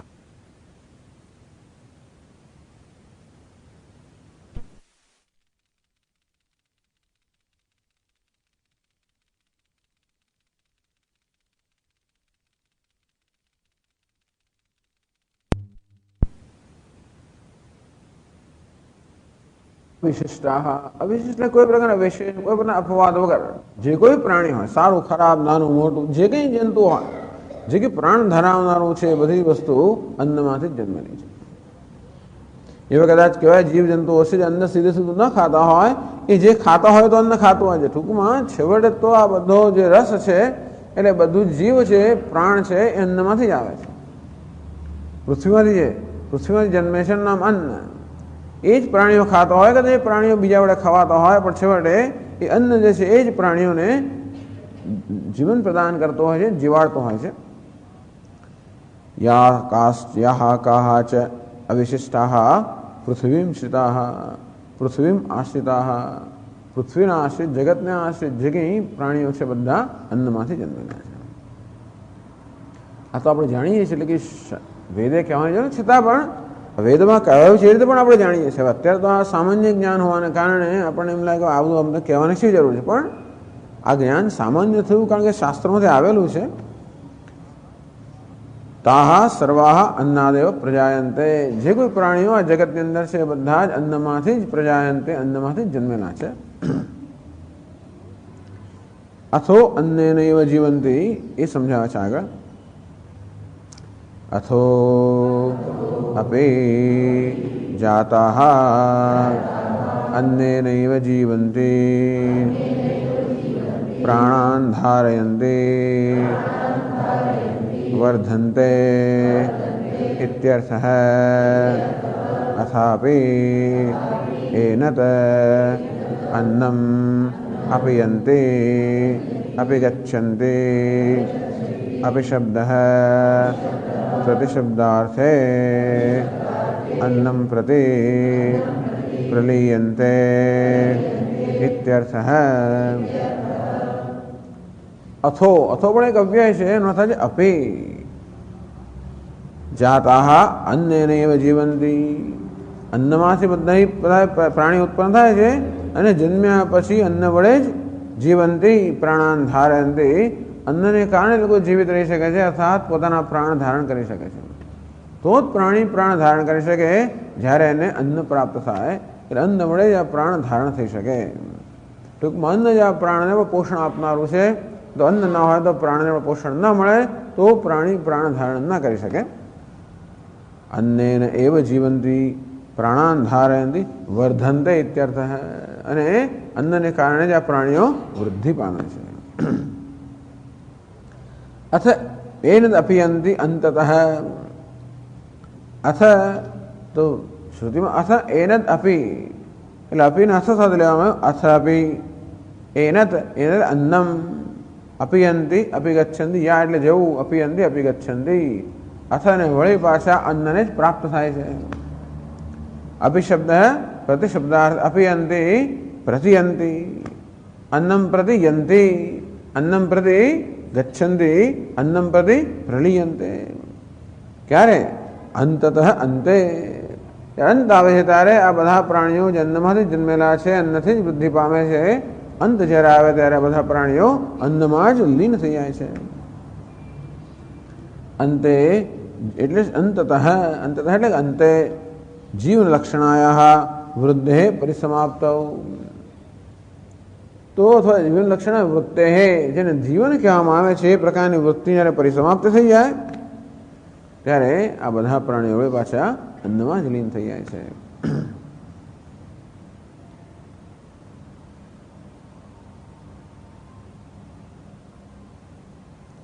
તો શા માટે એવું કેવી રીતે કહે છે આગળ, કસ્માત અન્નમ હે યસ્માત ભૂતાનામ પ્રાણિનામ જ્યેષ્ઠમ પ્રથમજમ અન્નમયાદીનામ હે ઇતરેષાં ભૂતાનામ કારણમ अन्नम अतः अन्नप्रभवाः अन्नजीवनाः अन्नप्रलयाश्च सर्वाः प्रजाः यस्माच्च एवं तस्मात् सर्वौषधं सर्वप्राणिनां देहदाह प्रशमनम् अन्नम उच्यते. તો અન્નમાંથી જ જન્મે છે, અન્નથી જ જીવિત છે, અન્નથી જ વૃદ્ધિ પામે છે અને અંતે અન્નમાં જ્યારે વિલીન થઈ જાય છે. કસ્માત એવું શા માટે? અન્નમ હિ એવું કેવી રીતે? એવું શા માટે કે અન્નમાંથી બધા જન્મે છે, અન્નમાંથી જ જીવિત, અન્ન વડે જ જીવિત છે અને અન્નમાં જ લીન. એનું કારણ શું? હિ અન્નમ હિ એટલે યસ્માત કારણ કે अन्नगुम ही भूतानाम ज्येष्ठम. अन्नगुण अन्नम ही भूतानाम ज्येष्ठम. ही शब्द છે એ કારણ સમજાવે છે. ही એટલે યસ્માત કારણ કે अन्नम भूतानाम ज्येष्ठम. अन्न જે છે ભૂતાનામ પ્રાણનામ જ્યેષ્ઠમ. જ્યેષ્ઠ એટલે જેઠ, સૌથી મોટો, પ્રથમજમ, પહેલા જન્મેલો, એનું નામ જ્યેષ્ઠ. તો બધા પ્રાણીઓ કરતા અન્ન જે છે પહેલા જન્મેલું છે. અન્ન બધામાં જ્યેષ્ઠ છે. એનું જ કારણ ને, કારણ હંમેશા કાર્યને પહેલા હોય. જો કારણ અને કાર્યનો આવો સંબંધ છે ને, આપણો ઘડો અને માટી, તો માટી કારણ છે અને ઘડો કાર્ય છે. તો માટી જે જ્યેષ્ઠ છે, ઘડાની પહેલા જન્મેલી છે. અને તેથી આપણે કહીએ ઘડો માટીમાંથી જન્મ્યો, માટીમાં જ ઘડાની સ્થિતિ છે અને છેવટે ઘડાનો અંત આવી જાય ત્યારે માટીમાં જ જેને લીન થઈ જાય છે. તો આપણે કહીએ માટી ઘડાનું કાર્ય છે. તો ઘડાનું માટી કારણ છે, ઘડો કાર્ય છે. તો કારણનો સ્વભાવ છે કે કાર્યની પહેલા હોય અને કાર્યને પછી પણ હોય. તો એ પછી આપણે કાર્ય કારણનો સંબંધ નક્કી કરી શકીએ આ માટીના ઘડા વચ્ચે કે જે ઘડાની પહેલા હતું એ ઘડાનું કારણ. અંતે રીતે આ બધા પ્રાણીઓ હતા એની પહેલા જે હતું એ પ્રાણીનું કારણ કહેવાય. એ કહેવાય અન્નમ હિ ભૂતાનામ જ્યેષ્ઠમ. અન્ન છે એ ભૂતાનામ એટલે કે પ્રાણીઓમાં જ્યેષ્ઠ છે, બધા પ્રાણીઓ કરતા પહેલા જન્મેલું છે. જેમ કે માટી બધા ઘડાઓ કરતા પહેલા જન્મેલી છે, માટે માટી ઘડાઓનું કારણ છે. તે રીતે અન્ન બધા પ્રાણીઓ કરતા પહેલા જન્મેલું છે, પણ અન્ન બધા પ્રાણીઓનું કારણ છે. એટલે કે કારણ છે એટલે અન્ન ઉપાદાન કારણ છે. અને ઉપાદાન કારણ હોવાને કારણે જ કાર્યનો ઉપાદાનમાંથી જન્મ થાય, એમાં જેની સ્થિતિ હોય, એમાં જેનો લય થાય. તો બધા પ્રાણીઓ કાર્ય છે, અન્ન બધાનું ઉપાદાન કારણ છે. અને માટે જ બધા પ્રાણીનો જન્મ અન્નમાંથી થયો, એની સ્થિતિ પણ અન્નમાં છે, એનો લય પણ અન્નમાં થાય છે.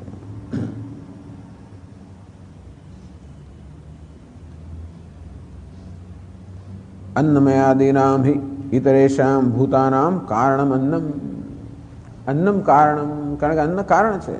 ઇતરેષામ અન્નમયાદીનામ, અન્નમય વગેરે જે બીજા બધા છે એ બધાનું કારણ અન્ન છે. પ્રાણમયાદીનામ અન્ન વિકારત્વ ભાવે અન્નોપચિતત્વમ અસ્તિ. બીજા બધા કોષનું કારણ પણ અન્ન જ છે. આ પ્રાણ છે એનું કારણ પણ અન્ન છે. એ રીતે કે ભલે પ્રાણ અન્નમાંથી જન્મ ન હોય છતાં પણ આ પ્રાણના પોષણ માટે અન્ન આવશ્યક છે. અરે મનના પોષણ માટે પણ અન્ન આવશ્યક છે. બધા આપણા વ્યક્તિત્વના સ્તરના પોષણ માટે અન્ન આવશ્યક છે. મનની શક્તિનો આધાર પણ અન્ન પર રહેતો હોય છે. અન્નમય સૌમ્ય મન. અને તો આ જે મન છે એ પણ અન્નના સૂક્ષ્મ રસમાંથી પોતાની પુષ્ટિ પામે. આ પ્રાણ છે એ પણ અન્નમાંથી પુષ્ટિ પામતો હોય છે. એટલા જ બધા ખાવાનું બંધ કરતા હોતા બધી વસ્તુ ધીમે ધીમે ધીમે ધીમે ક્ષીણ થતી જાય, પ્રાણ પણ જતો જાય, મન બધું જતું રહે. એટલે કે અમુક અન્નમયાદિનામ, અન્નમય જે આપણો શરીર છે તે એ ઉપરાંત આ પ્રાણ મન વગેરે છે એ બધાનું ઇતરેશામ ભૂતાનામ કારણમ, એ બધાનું અન્ન કારણ છે. અતઃ અન્ન પ્રભવાહ, એટલા માટે અન્ન પ્રભવાહ, અન્ન જીવનાહ, અન્ન પ્રલયાશ્ચ, એટલા જ મને એમ કહેવાય અન્ન પ્રભવાહ જીવાહ.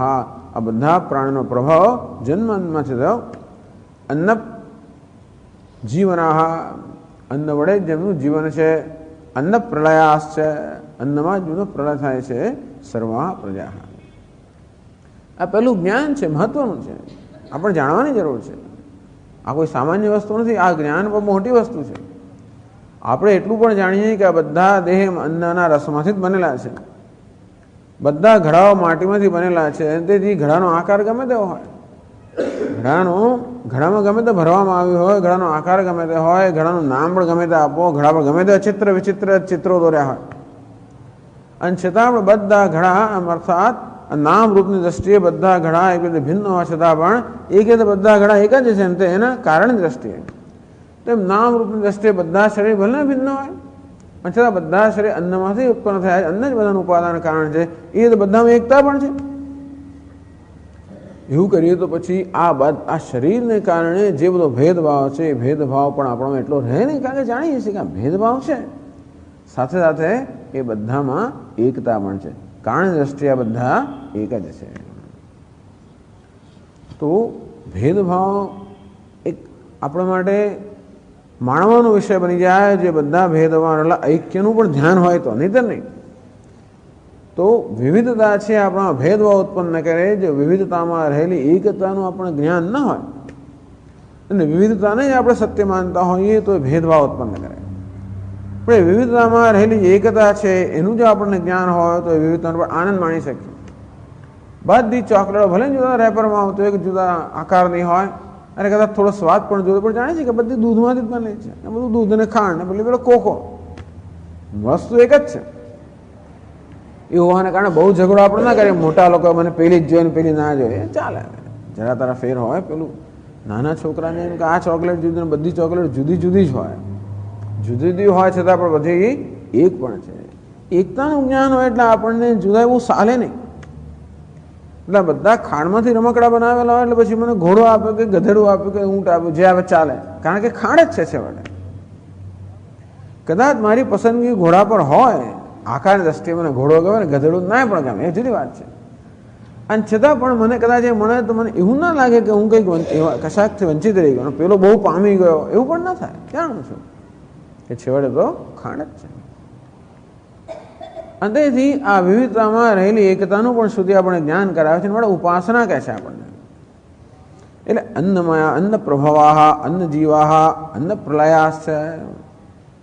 આમ તો સત પ્રભવાહ, સત જીવનાહ, સત પ્રલયાશ્ચ એવું પણ કહેવામાં આવે છે. છેવટે અન્ન પણ શેમાંથી જન્મે છે? સતમાંથી, બ્રહ્મમાંથી. એ રીતે બ્રહ્મમાંથી જન્મે છે. પણ અત્યારે આટલું જ્ઞાન છે. છેવટનું જ્ઞાન એવું છે કે બ્રહ્મમાંથી જન્મેલા, બ્રહ્મમાં જીવિત અને બ્રહ્મમાં લીન થનારા બધા પ્રાણીઓ છે. પણ અત્યારે જ્ઞાન, પહેલું જ્ઞાન કયું છે? અન્નમાં. એ જ્ઞાન પણ મોટું છે. તો આ બધું અન્નમય છે, અન્નરસનો વિકાર છે. એ જ્ઞાન જો આપણું જ્ઞાન બની જાય તો પછી આ વિકારની અંદર જે બધા ભેદભાવ છે આપણા માટે બહુ મહત્વના ના રહે. વ્યવહારમાં જરૂર આપણે ભેદભાવનો આદર કરીએ, અને છતાં પણ એ ભેદભાવ પછી એટલે વિવિધતા, ભેદભાવ નહીં, વિવિધતા આપણામાં ભેદભાવ એટલા ના ઉત્પન્ન કરે. વિવિધતાનો આદર કરીએ, પરંતુ વિવિધતાની અંદર રહેલું જે એકતા છે એનું જ આપણે જ્ઞાન હોય તો એ આપણે વિવિધતાનો પણ આદર કરી શકીએ, ભેદભાવ ઉત્પન્ન ના કરે.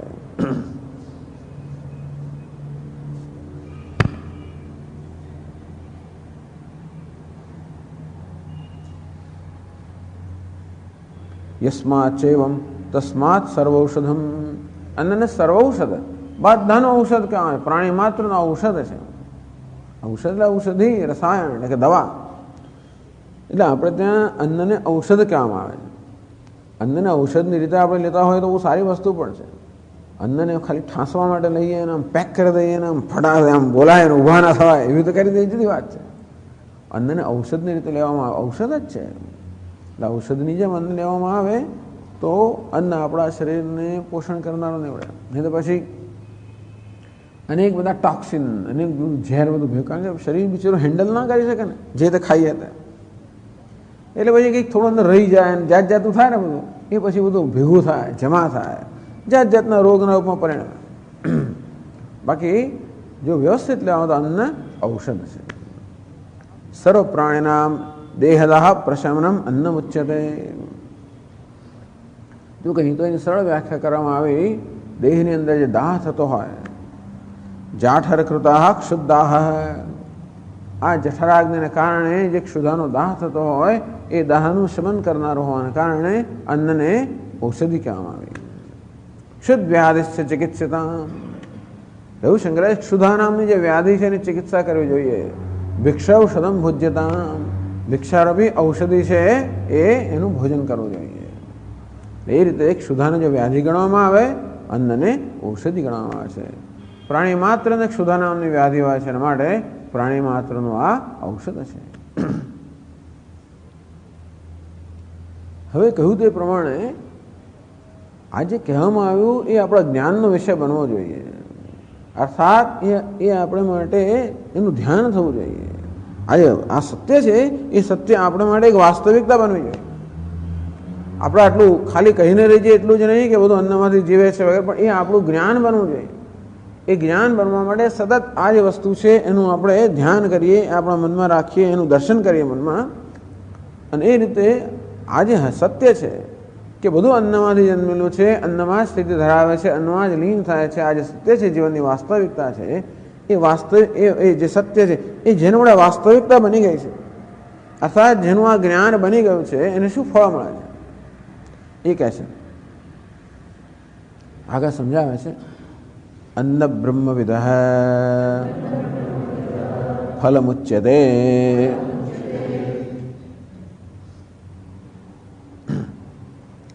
અન્ન બ્રહ્મવિદઃ ફલમુચ્યતે. અન્ન બ્રહ્મવિદઃ, અન્ન બ્રહ્મ છે એવું જ્ઞાન ધરાવનારા. જ્ઞાન એટલે દર્શન, એટલે કે જે વસ્તુ આપણા માટે વાસ્તવિકતા બની જાય. અન્ન બ્રહ્મ છે, બ્રહ્મ એનું કહેવાય. બ્રહ્મની વ્યાખ્યા કરશે પછી, યતો વા ઇમાની ભૂતાની જાયન્તે યેન જાતાની જીવંતે યત પ્રયંતિ અભિસંવિશંતિ તદ વિજિજ્ઞાસસ્વ તદ બ્રહ્મેતિ.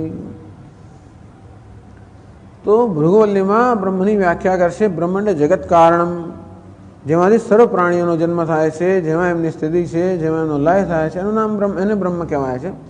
તો અહીં બતાવ્યું ને, અન્નમાંથી બધા પ્રાણીઓ જન્મ થાય છે, અન્નમાં બધાની સ્થિતિ છે, અન્નમાં બધાનો લય થાય છે, એટલે અન્ન બ્રહ્મ થઈ ગયું. તો આટલા પૂરતું પણ અન્ન બ્રહ્મ છે. અંતેથી અન્ન પણ બ્રહ્મ છે, કારણ કે જે બ્રહ્મની વ્યાખ્યા છે, જગત કારણની વ્યાખ્યા છે, એ વ્યાખ્યા કેટલેક અંશે અન્નને પણ લાગુ પડે છે. તેથી અન્ન એટલે અન્નનો એવો આદર કરીએ કે અન્ન બ્રહ્મ છે, પરમાત્મા છે, ઈશ્વર છે. તો એ પ્રકારનું અન્ન બ્રહ્મવિદઃ, અન્ન બ્રહ્મ છે એ પ્રકારની ધ્યાન ઉપાસના કરનાર જે છે એને શું ફળ પ્રાપ્ત થાય છે એ શ્રુતિ હવે કહે છે. સર્વમ વૈ તૈન્નમ આપનુવંતિ યેન્નમ બ્રહ્મોપાસતે. એ કહે છે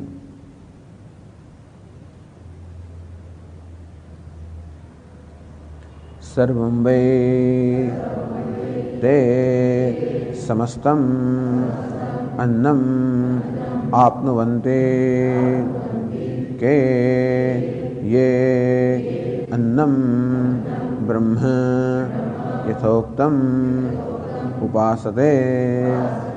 કથમ અન્નજઃ અન્નાત્મા અન્નપ્રલયોહમ તસ્માદ અન્નમ બ્રહ્મેતિ.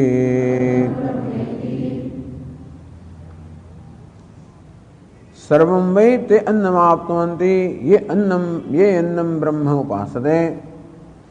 યે અન્નમ બ્રહ્મ યદિ ઉપાસતે. અન્ન બ્રહ્મ છે એ પ્રકારની ઉપાસના જે કરે છે, તો વળી અન્ન બ્રહ્મ છે કઈ રીતે, અનન્ય બ્રહ્મ છે ની ઉપાસના એ પણ કઈ રીતે. એટલે કે કથમ અન્ન બ્રહ્મ છે કઈ રીતે અને અન્ન બ્રહ્મની ઉપાસના કેમ કરવી? તો ઉત્તર આપે છે અન્ન જોહમ, અન્ન આત્માહમ, અન્ન પ્રયોહમ. હું કોણ છું? અત્યારે મારું જ્ઞાન શું છે? દેહ હું છું. દેહ આત્મા છે, એ અત્યારે મારું જ્ઞાન છે. અને તો પછી હું દેહ જો હોઉં તો હું કેવો છું? અન્ન જોહમ, હું અન્નમાંથી જન્મેલો છું. અન્ન આત્માહમ, અન્ન જ મારો આત્મા છે. અન્ન જ અર્થાત મને અન્ન જ જીવન પ્રદાન કરનાર છે.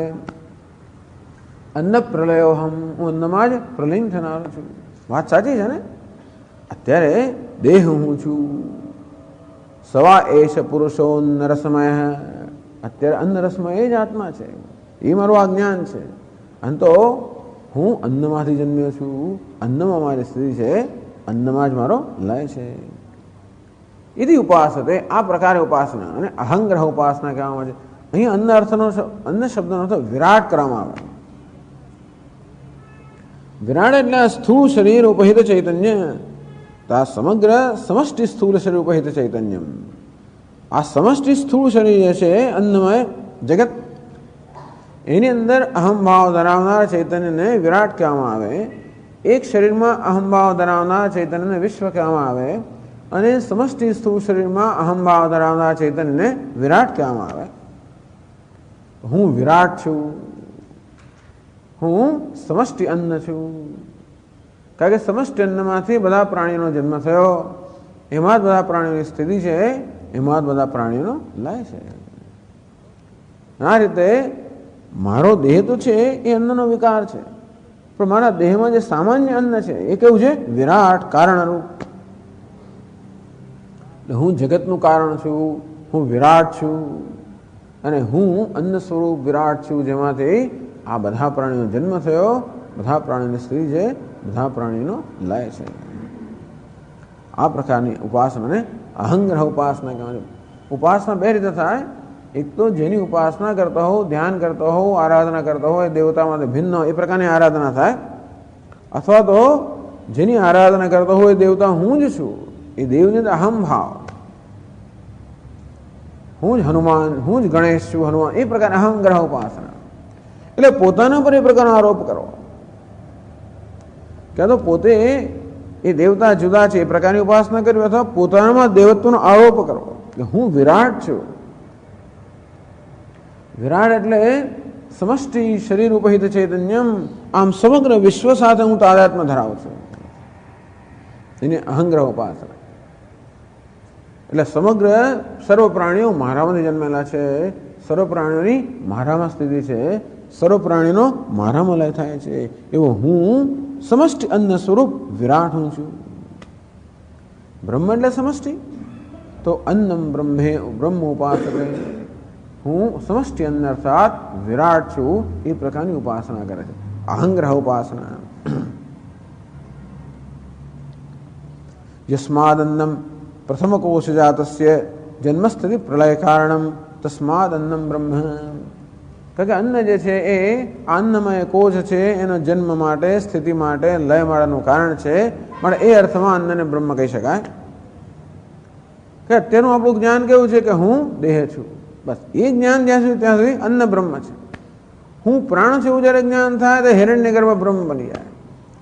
હું એ તો મારું જ્ઞાન જેમ બદલાય તેમ બ્રહ્મની વ્યાખ્યા બદલાય. પણ અત્યારે મારું જ્ઞાન કયું છે? હું દેહ છું. અંતે માટે આ બધા દેહ તો અન્નમાંથી જન્મ્યા, અન્નમાં સ્થિતિ ધરાવનારા છે, અન્નમાં જ લીન થનારા છે, પણ અન્ન બ્રહ્મ છે. કયું અન્ન? સમષ્ટિ અન્ન બ્રહ્મ છે. તસ્માદ અન્નમ બ્રહ્મ તચ્ચ અન્નાત્મકમ બ્રહ્મ અહમસ્મી ચિંતયેત. અન્નાત્મક બ્રહ્મ, આ બધા અન્ન રસમય જે દેહ છે એમાં જે સામાન્ય અન્ન છે ને, જેમાંથી જેવી રીતે બધાએ ઘડાઓમાં જે માટી સામાન્ય છે, તેમ બધા અન્નના જે બધા ઘડાઓ કે બધા આકારો બનેલા છે, એમાં જે અન્ન સામાન્ય છે એ સર્વનું કારણ છે એ બ્રહ્મ અન્ન હું છું. ટૂંકમાં મારો અહમભાવ માત્ર આ એક આકારમાંથી છોડી દઈને એ સર્વ આકારમાં સામાન્ય તત્વ છે અન્ન, એની અંદર મારો અહમભાવ સાબિત કરો. જેમ કે ઘડો હોવ ધારો કે, તો અત્યારે મારી જાતને આ ઘડો માનતો હોઉં, આકારવાળો, તો એ ઘડાના આકારમાંથી મારા અહમભાવને હટાવી લઈને એ ઘડામાં જે સામાન્ય માટી છે એની અંદર મારો અહમભાવ સ્થાપિત કરવો શક્ય છે. તેવી રીતે આ દેહ તો હું છું, પણ દેહનો જે આકાર છે, આકારની વિશેષતા છે, એમાંથી અહમભાવને હટાવી લઈને આ જે સામાન્ય તત્વ છે, આ દેહની અંદર અન્ન નામનું સામાન્ય તત્વ છે, જે તત્વ સામાન્યતા બધા જ દેહની અંદર છે, એની અંદર અહમભાવ સ્થાપિત કરો એટલે હું બ્રહ્મ છું. કારણ કે એ સામાન્ય અન્નમાંથી આ બધા વિશેષ દેહો જન્મેલા છે, બધા વિશેષ દેહની સ્થિતિ છે, બધા વિશેષ દેહનો લય છે. એટલે વિશેષતામાંથી અહમભાવ હટાવીને સામાન્યમાં સ્થાપિત કરવો, આ પ્રકારની ઉપાસના છે. અને એ વાત સાચી જ છે, એ ખોટું નથી. આપણને કંઈ કલ્પના કરવાની કહેવાનું નથી આવતી, આ જે હકીકત છે જ કહેવામાં આવે છે.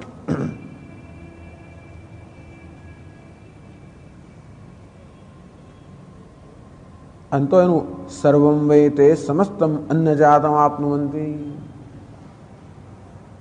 ઉપાસના કરે એટલે આ પ્રકારનું રિયલાઇઝેશન, આ પ્રકારનું ધ્યાન, આ પ્રકારનું દર્શન કરવું કે હા હું અન્ન છું. આકારમાં જે સામાન્ય અન્ન રહેલું તે હું છું. એ અન્નમાંથી બધા આકાર બનેલા છે. અર્થાત સર્વ પ્રાણીઓના આકાર જે અન્નમાંથી બનેલા છે તે અન્ન હું છું. સર્વ સામાન્ય જે છે તે તત્વ હું છું. અને તો બધા સાથે મારું ઐક્ય સ્થાપિત થઈ જાય. સર્વમ વે તમે તે સમસ્ત મન્ય જાતમ આપનુવંતી. તો આ પ્રકારનું ધ્યાન કરનારા, આ પ્રકારની ઉપાસના કરનારા સમસ્ત અન્નને પ્રાપ્ત કરે છે. એટલે સમસ્ત અન્નમય બની જાય છે. પ્રાપ્ત કરે છે એટલે શું? અન્ન પ્રાપ્ત કરવાનું એટલે સમસ્ત અન્ન છે એ બની જાય છે. તમ યથા યથા ઉપાસતે તમ તથા તથા ભવતી. તો જે રીતે ઉપાસના કરવામાં આવે છે એ પ્રકાર બની જતા હોય છે. આ ઉપાસનાનો નિયમ છે કે જેની સાથે હું તાદાત્મ્ય સેવું તે હું બની જાઉં. એટલે દેવતાની ઉપાસનાનો આ સિદ્ધાંત છે કે જે દેવતા છે તમારું તાદાત્મ્ય થઈ જાય એ દેવતામાં હું બની જાઉં. જીવનમાં જેની પણ સાથે તાદાત્મ્ય થઈ જાય તે હું બની જાઉં. એટલે માણસ જીવનમાં જેની પણ ઉપાસના કરતો એ બની જતો હોય છે. ઘણી વાર જોયેલું છે કે બાળકો હોય એને માતા કે પિતા મળે એટલો બધો આદર હોય ને એટલી બધી એનું તાદાત્મ્ય હોય કે જે પિતા કરતા હોય એ જ પેલો બાળક આપોઆપ જાણ્યા વગર બધું એ પ્રમાણે જ કરવા લાગે. બોલવાની રીત એવી હોય, બધી રીતો એવી થઈ જાય. ઘણીવાર મેં જોયું છે કે ચાલો બાળકને તો આપણે માનીએ કે ભાઈ પિતાના પેલા જીન્સમાંથી કે આવ્યું છે, પણ ઘણીવાર પતિને પત્ની, ઘણીવાર પત્ની પતિ માટે એટલો આદર છે, ભક્તિભાવ હોય છે. મેં જોયેલું છે ક્યાંક બહુ બધી જગ્યાએ ના થાય પણ જોયેલું છે કે પત્નીને ખરેખર પતિ માટે ભક્તિભાવ હોય. મેં જોયું, મને આશ્ચર્ય થાય કે આવું કેવું તો હોઈ શકે, પણ જોયેલું છે.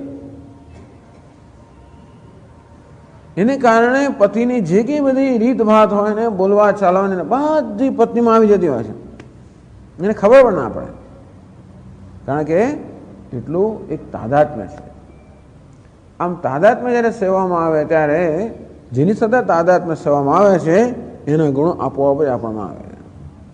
તેમ દેવતા સાથે તાદાત્મ્ય સેવામાં આવે તો દેવતાના ઘણા લોકો ઉપાસના કરતા હોય. હનુમાનજીને તો એવા ગુણો આવતા હોય છે એમના, ગણેશજીની એવા ગુણો આવતા હોય છે એમના, એ પ્રકારની ઉપાસના કરતા. મને કેમ કૂદવા મળે, આમ આવી રીતે કરવા મળે હનુમાનજીની ઉપાસના કરે તો આવું થતું હોય છે. એટલે અહંગ્રહ ઉપાસનાનો સિદ્ધાંત છે કે વિરાટ જે આત્મા છે, વિરાટ એટલે કે જે સર્વસામાન્ય અન્ન છે એ હું બની ગયો. એટલે સર્વમય તે અન્નમાં આપનુવંતી, તે સર્વ અન્ન પ્રાપ્ત કરે અર્થાત સર્વ અન્નમય બની જાય છે. એટલે સર્વ અન્નમય છે જ એની અંદર એ પ્રતિષ્ઠિત થાય છે જ્ઞાનમાં. એ અન્નમ બ્રહ્મ યથો. પછી એમ પણ કહેવાય કે એનું ભૌતિક ફળ એવું પણ મળે કે બધું અન્નને પ્રાપ્ત થાય, કે બધા અન્ન સાથે બધા અન્નનો આદર કરે. જરાક અન્નનો જેટલો અન્ન આદર કરીએ આપણે પ્રાપ્ત થાય, બધા જ અન્નનો આદર કરીએ છીએ મારે બધું અન્ન પ્રાપ્ત થાય, એમ પણ કહી શકાય. અથવા તો સર્વ અન્નમય જે વિરાટ આત્મા છે તે એના વિરાટમાં આત્મભાવને પ્રાપ્ત કરે.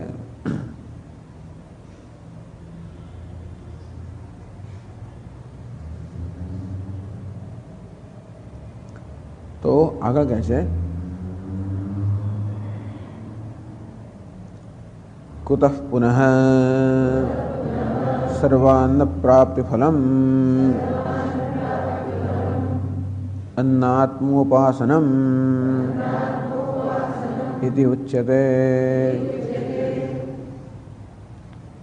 वही पाछे उपनिषद अन्नम ही भूतानाम श्रेष्ठम तस्मात् सर्वौषधमुच्यते ए वाक्य फरी क्या मानो पहला कहूँ अथैनदपि यन्त्यन्ततः अन्नम ही भूतानाम ज्येष्ठम तस्मात् सर्वौषधमुच्यते सर्वं वै तैन्नमाप्नुवन्ति येनं ब्रह्मोपास अन्नम ही भूतानाम ज्येष्ठम तस्मात् सर्वौषधमुच्यते એની વસ્તુ ફરી કહેવામાં આવી તો આ ફરી કહેવામાં આવ્યું એને કારણરૂપ કહેવામાં આવે છે કુતઃ પુનઃ સર્વાન્ન પ્રાપ્તિ ફલમ અન્નાત્મોપાસનમ અન્ન આત્મ ઉપાસના અન્ન જ આત્મા છે એ પ્રકારની ઉપાસના છે એ સર્વ અન્નની પ્રાપ્તિ કરાવનાર છે કઈ રીતે કારણ કે અન્નમ હિ ભૂતાનામ જ્યેષ્ઠમ એટલે ફરીવાર જ્યાં કહેવામાં આવ્યું એ અન્ન બ્રહ્મવિદ છે એ અન્નની સર્વ અન્નની પ્રાપ્તિ કરે છે એના હેતુ માટે કહેવામાં આવ્યું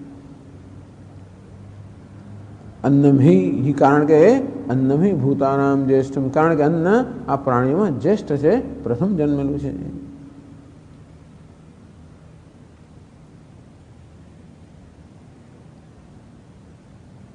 हाँ એ જ કહે છે આગળ अन्नम हि भूतानां ज्येष्ठं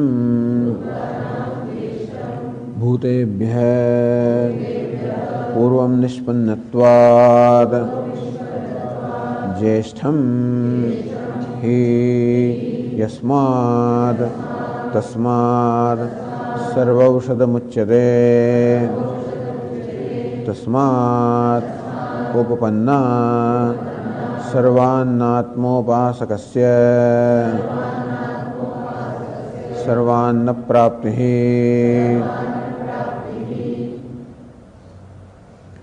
ही कारण के अन्नम भूतानाम ज्येष्ठम कारण के अन्न બધા પ્રાણીઓમાં જ્યેષ્ઠ છે અર્થાત ભૂતેભ્ય પૂર્વ નિષ્પન્નત્વાદ જ્યેષ્ઠમ આ બધા પ્રાણીઓ કરતા પહેલા જન્મેલો હોવાના કારણે અન્ન બધા પ્રાણીઓમાં જ્યેષ્ઠ છે યસ્માત તસ્માત સર્વૌષધમુચ્યતે એ હોવાને કારણે અન્ન સર્વનું ઔષધ છે કારણ કે સર્વને ક્ષુધાના દાહનું પ્રશમન કરનારું છે તસ્માત ઉપન્ના સર્વાન્નોત્પાસકસ્ય ભૂતાનામ સર્વાન્ન પ્રાપ્તિ અંતેથી સર્વ અન્ન હું છું એ પ્રકારની ઉપાસના કરનારને સર્વ અન્નની પ્રાપ્તિ થાય એ ઉપવન્નમ અર્થાત એ તર્કસંગત છે કારણ કે અન્ન સર્વ પ્રાણીઓમાં જ્યેષ્ઠ છે અન્ન સર્વ પ્રાણીઓથી પહેલા ઉત્પન્ન થયું છે અન્ન સર્વ પ્રાણીનું કારણ છે અન્ન સર્વ પ્રાણીઓમાં સર્વ સામાન્ય રહેલું છે અને માટે એ અન્ન હું છું એ પ્રકારની ઉપાસના કરનારે એ સર્વ અન્ન પ્રાપ્ત થાય એ સમજી શકાય વસ્તુ છે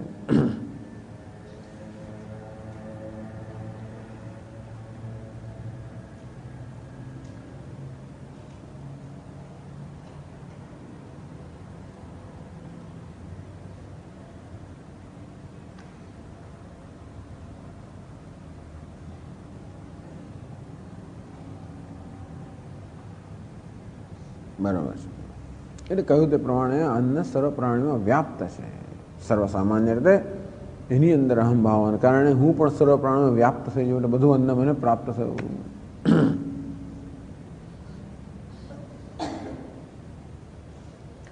પછી આગળ કહે છે પાછું વળી ઉપનિષદ કે અન્નાદ ભૂતાની જાયંતે જાતાની અન્નેન વર્ધન્તે એ પણ ફરી કહે છે આગળ अन्नाद भूतानि जायन्ते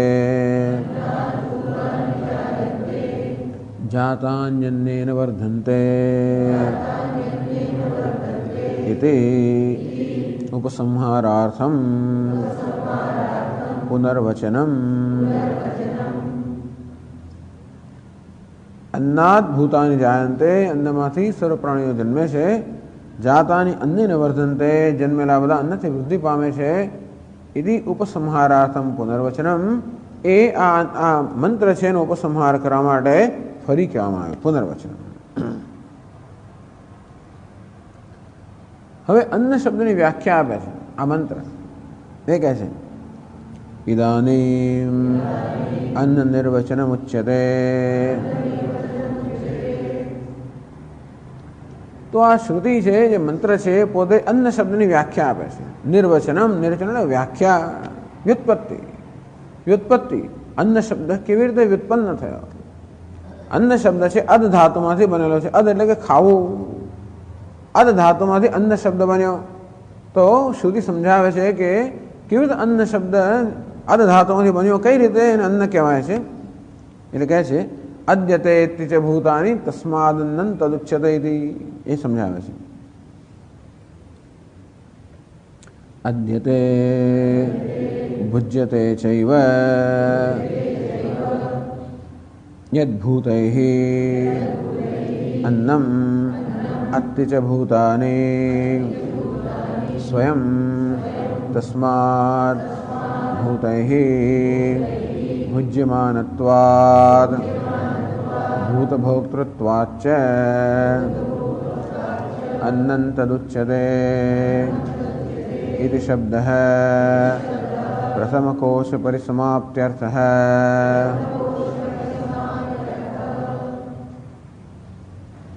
अद्यते इति च भूतानि, अद्यते એટલે જે ખવાય છે તે, અદ એટલે ખાવું, અદ્યતે જે ખવાય છે એનું નામ અન્ન. અદ્યતે ભુજ્યતે ચૈવ યદ ભૂતૈઃ, ભૂતૈઃ યદ અદ્યતે, જે પ્રાણીઓ વડે ખવાય છે એને અન્ન કહેવામાં આવે છે. અદ્યતે ઇતિ અન્નમ, જે ખવાય છે એનું નામ અન્ન. અત્તિ ચ ભૂતાની, અત્તિ ઇતિ અન્નમ, જે ખાય છે એનું નામ પણ અન્ન.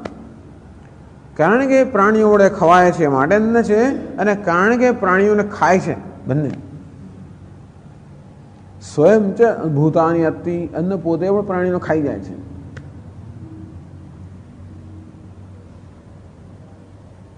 અન્નસ્ય ચ અપથ્યાદિ રૂપસ્ય પ્રાણી સંહાર સાધનત્વમ લોકે પ્રસિદ્ધમ. જો ખરું ખોટું ખવાઈ ગયો તો પછી એટલે અપથ્યાદિ રૂપસ્ય, ઘણી વાર બધું ફૂડ પોઈઝનિંગ એવું થતું હોય છે ને. ટૂંકમાં ખોટી વસ્તુ ખવાઈ ગઈ તો એ આપણા નાશનું કારણ બને છે. ટૂંકમાં પ્રાણીઓ મરે છે પણ અન્નને કારણે જ મરે છે. પ્રાણીઓને એમ કે અમે અન્ન ખાઈએ છીએ, પણ જોડે અન્ન પણ એમને ખાતું જ હોય છે.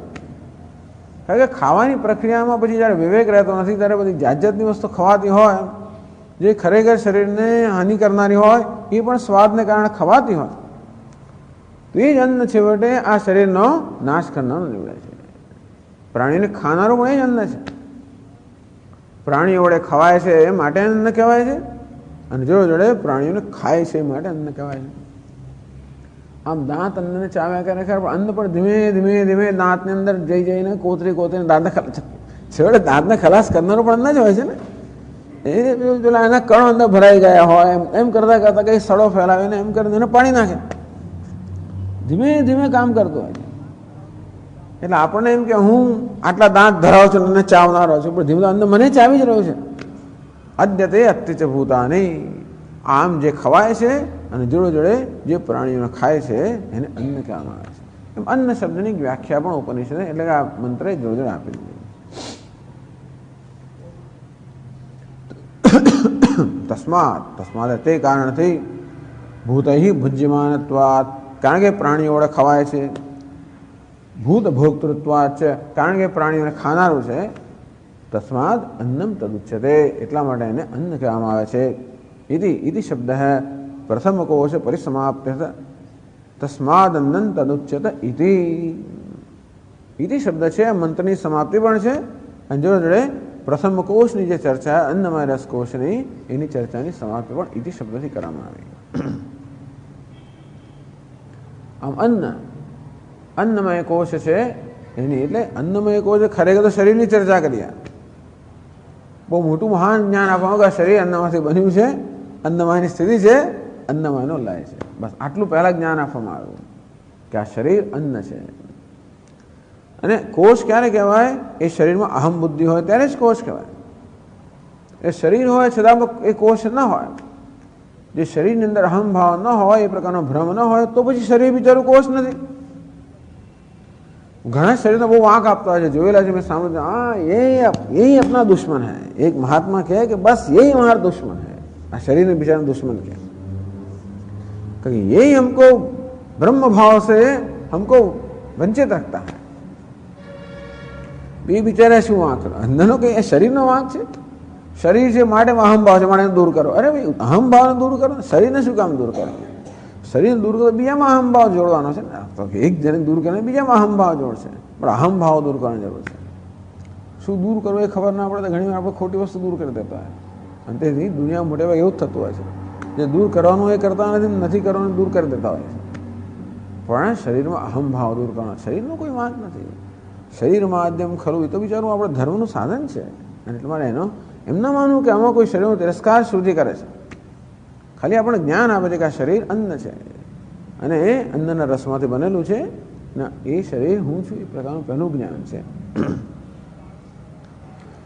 તો આ પછી એનો બાદ થાય છે. આ પ્રકારની પ્રક્રિયા છે.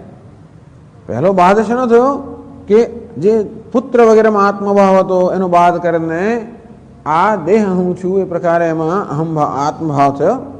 તો દેહ હું છું એમ આત્મભાવ ત્યારે પણ દેહથી બહારની જે વસ્તુ છે એમાંથી આત્મભાવનો નિષેધ થયો. તો હવે મારું આ જ્ઞાન થયું કે હું દેહ છું એટલે પછી ઉપનિષદ કે એનો પણ નિષેધ કરો. એટલે આગળ સમજાવે છે શંકરાચાર્ય મહારાજ.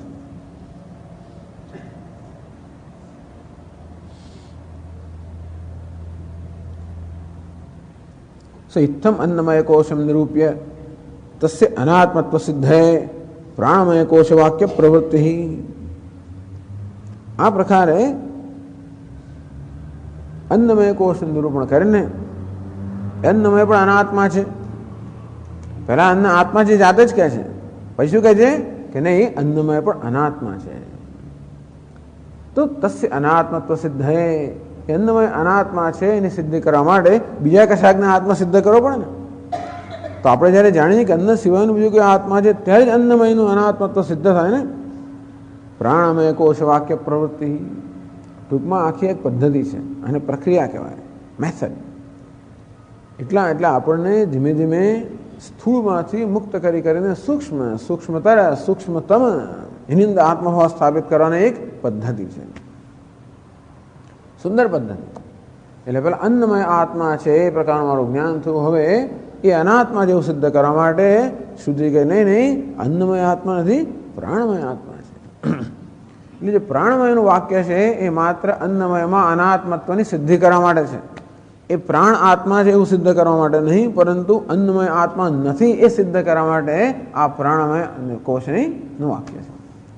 તો પેલા 4 વાક લોકોને બધા તો આ વાક્ય લઈને રાખે. જો અન્ન આત્મા તો કહ્યું છે તમારા ઉપનિષદમાં કહ્યું છે અન્ન આત્મા છે.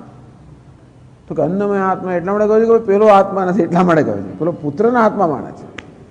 તો એની અંદરની આત્મભાવ એમાંથી મુક્ત કરવા માટે કહ્યું કે અન્નમય આત્મા છે. એ તો સંપત્તિ કારને આત્મા માને છે, બધાને આત્મા માને. એમાંથી આત્મભાવ છોડાવવા માટે એને કહેવામાં આવ્યું અન્નમય આત્મા છે. ટૂંકમાં જે કહેવામાં આવે છે એમાં કશાક છોડાવવાની પ્રવૃત્તિ છે.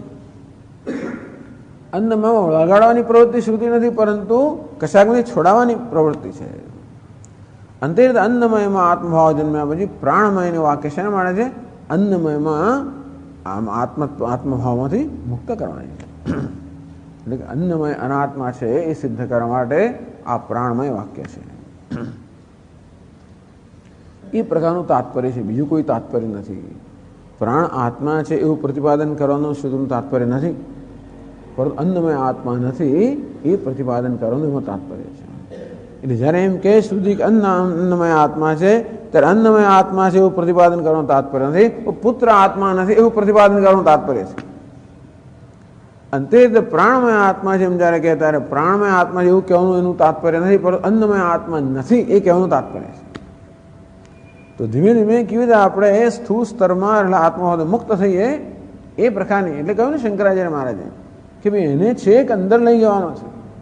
જે અંતરતમ છે એમાં સંક્રામય તો મિષ્ટ હૈ. જે બ્રહ્મ જે અંતરતમ છે ત્યાં એને પ્રાપ્ત કરાવવાની ઈચ્છા છે શ્રુતિ. બસ એને માટે શ્રુતિ આ એક સુંદર પ્રક્રિયા ગ્રહણ કરેલી છે. એટલે કહે છે એનું તાત્પર્ય સમજાવતા अन्नमयादिभ्यः आनंदमयांतेभ्यः आत्मभ्यः अंतरतम अभ्यंतरतमं ब्रह्म विद्यया प्रत्यगात्मत्वेन दिदर्शेषु शास्त्रम् अविद्याकृत पंचकोश अपनयनेन अनेक तुषकोद्रव वितुषीकरणेन इव તદંતર્ગત તંડુલાન પ્રસ્તૌતિ તસ્માદ્વૈ એતસ્માત અન્નરસમયાત ઇત્યાદિ અન્નમયાદિભ્ય અન્નમય વગેરેથી પ્રારંભ કરીને આનંદમયાંતેભ્ય આનંદમય સુધી આત્મભ્ય આ બધા જેને આત્મા માનવામાં આવે છે તેમનાથી અભ્યંતરતમમ બ્રહ્મ આ બધા આત્માઓ કરતાં પણ અભ્યંતરતમમ જે અંતરતમમ છે, સૂક્ષ્મતમ છે એવું જે બ્રહ્મ છે વિદ્યા પ્રત્યેગાત્મત્વેન દિદર્શયિષુ.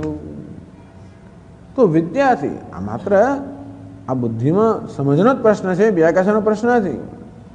તો વિદ્યા તો વિદ્યા વડે જ્ઞાન વડે પ્રત્યેગાત્મત્વેન દિદર્શયિષુ શાસ્ત્રમ આ શાસ્ત્ર જે બ્રહ્મ વિદ્યા વડે બ્રહ્મ જે અભ્યંતરતમ અંતરતમ છે એ બ્રહ્મ આત્મા છે એવું એટલે બ્રહ્મમાં પ્રત્યેગાત્મ બુદ્ધિ જન્મે એવી જે દર્શન કરાવનાર ઈચ્છનાર જે શાસ્ત્ર છે. અવિદ્યાકૃત પંચકોશ અપનયનેન તો અવિદ્યામાંથી જન્મેલા જે પંચકોશ છે અન્નમય પ્રાણમય ધરા જે અવિદ્યાની ઉપજ છે અથવા અન્નમય પ્રાણમય વગેરેમાં અહમભાવ અવિદ્યાની ઉપજ છે. અન્નમય વગેરેમાં અવિદ્યાની ઉપજ કહી શકાય કારણ કે સમગ્ર જગતની ઉત્પત્તિ અવિદ્યામાં થયેલી છે. પણ છતાં જે ઈશ્વરની સૃષ્ટિ છે ભલે અવિદ્યામાંથી હોય તો પણ એ એવી હાનિકારક નથી, પણ જીવ સૃષ્ટિ છે એ જ બધી હાનિ કરનારી છે. તો આ જે ઉપાધિ છે તો ઈશ્વરે સર્જેલી છે. અન્નમય પ્રાણમય મનોમય આ જે ઉપાધિ છે ઈશ્વરે સર્જેલી છે અને એને એ પ્રકારે જાણવામાં આવે તો એ કોઈ ઉપદ્રવ કરનારી નથી. એ તો ખરેખર આપણે માટે જગતનું જીવનને માણવા માટેનું સાધન છે. પણ એમાં જીવ સૃષ્ટિ કઈ એ ઉપાધિમાં અહમ ભાવ એ જીવ સૃષ્ટિ છે. એ જીવ સૃષ્ટિમાંથી જીવના સર્જનમાંથી જે આપણો અધ્યારોપ છે એ અધ્યારોપમાંથી મુક્ત થવાની જરૂર છે.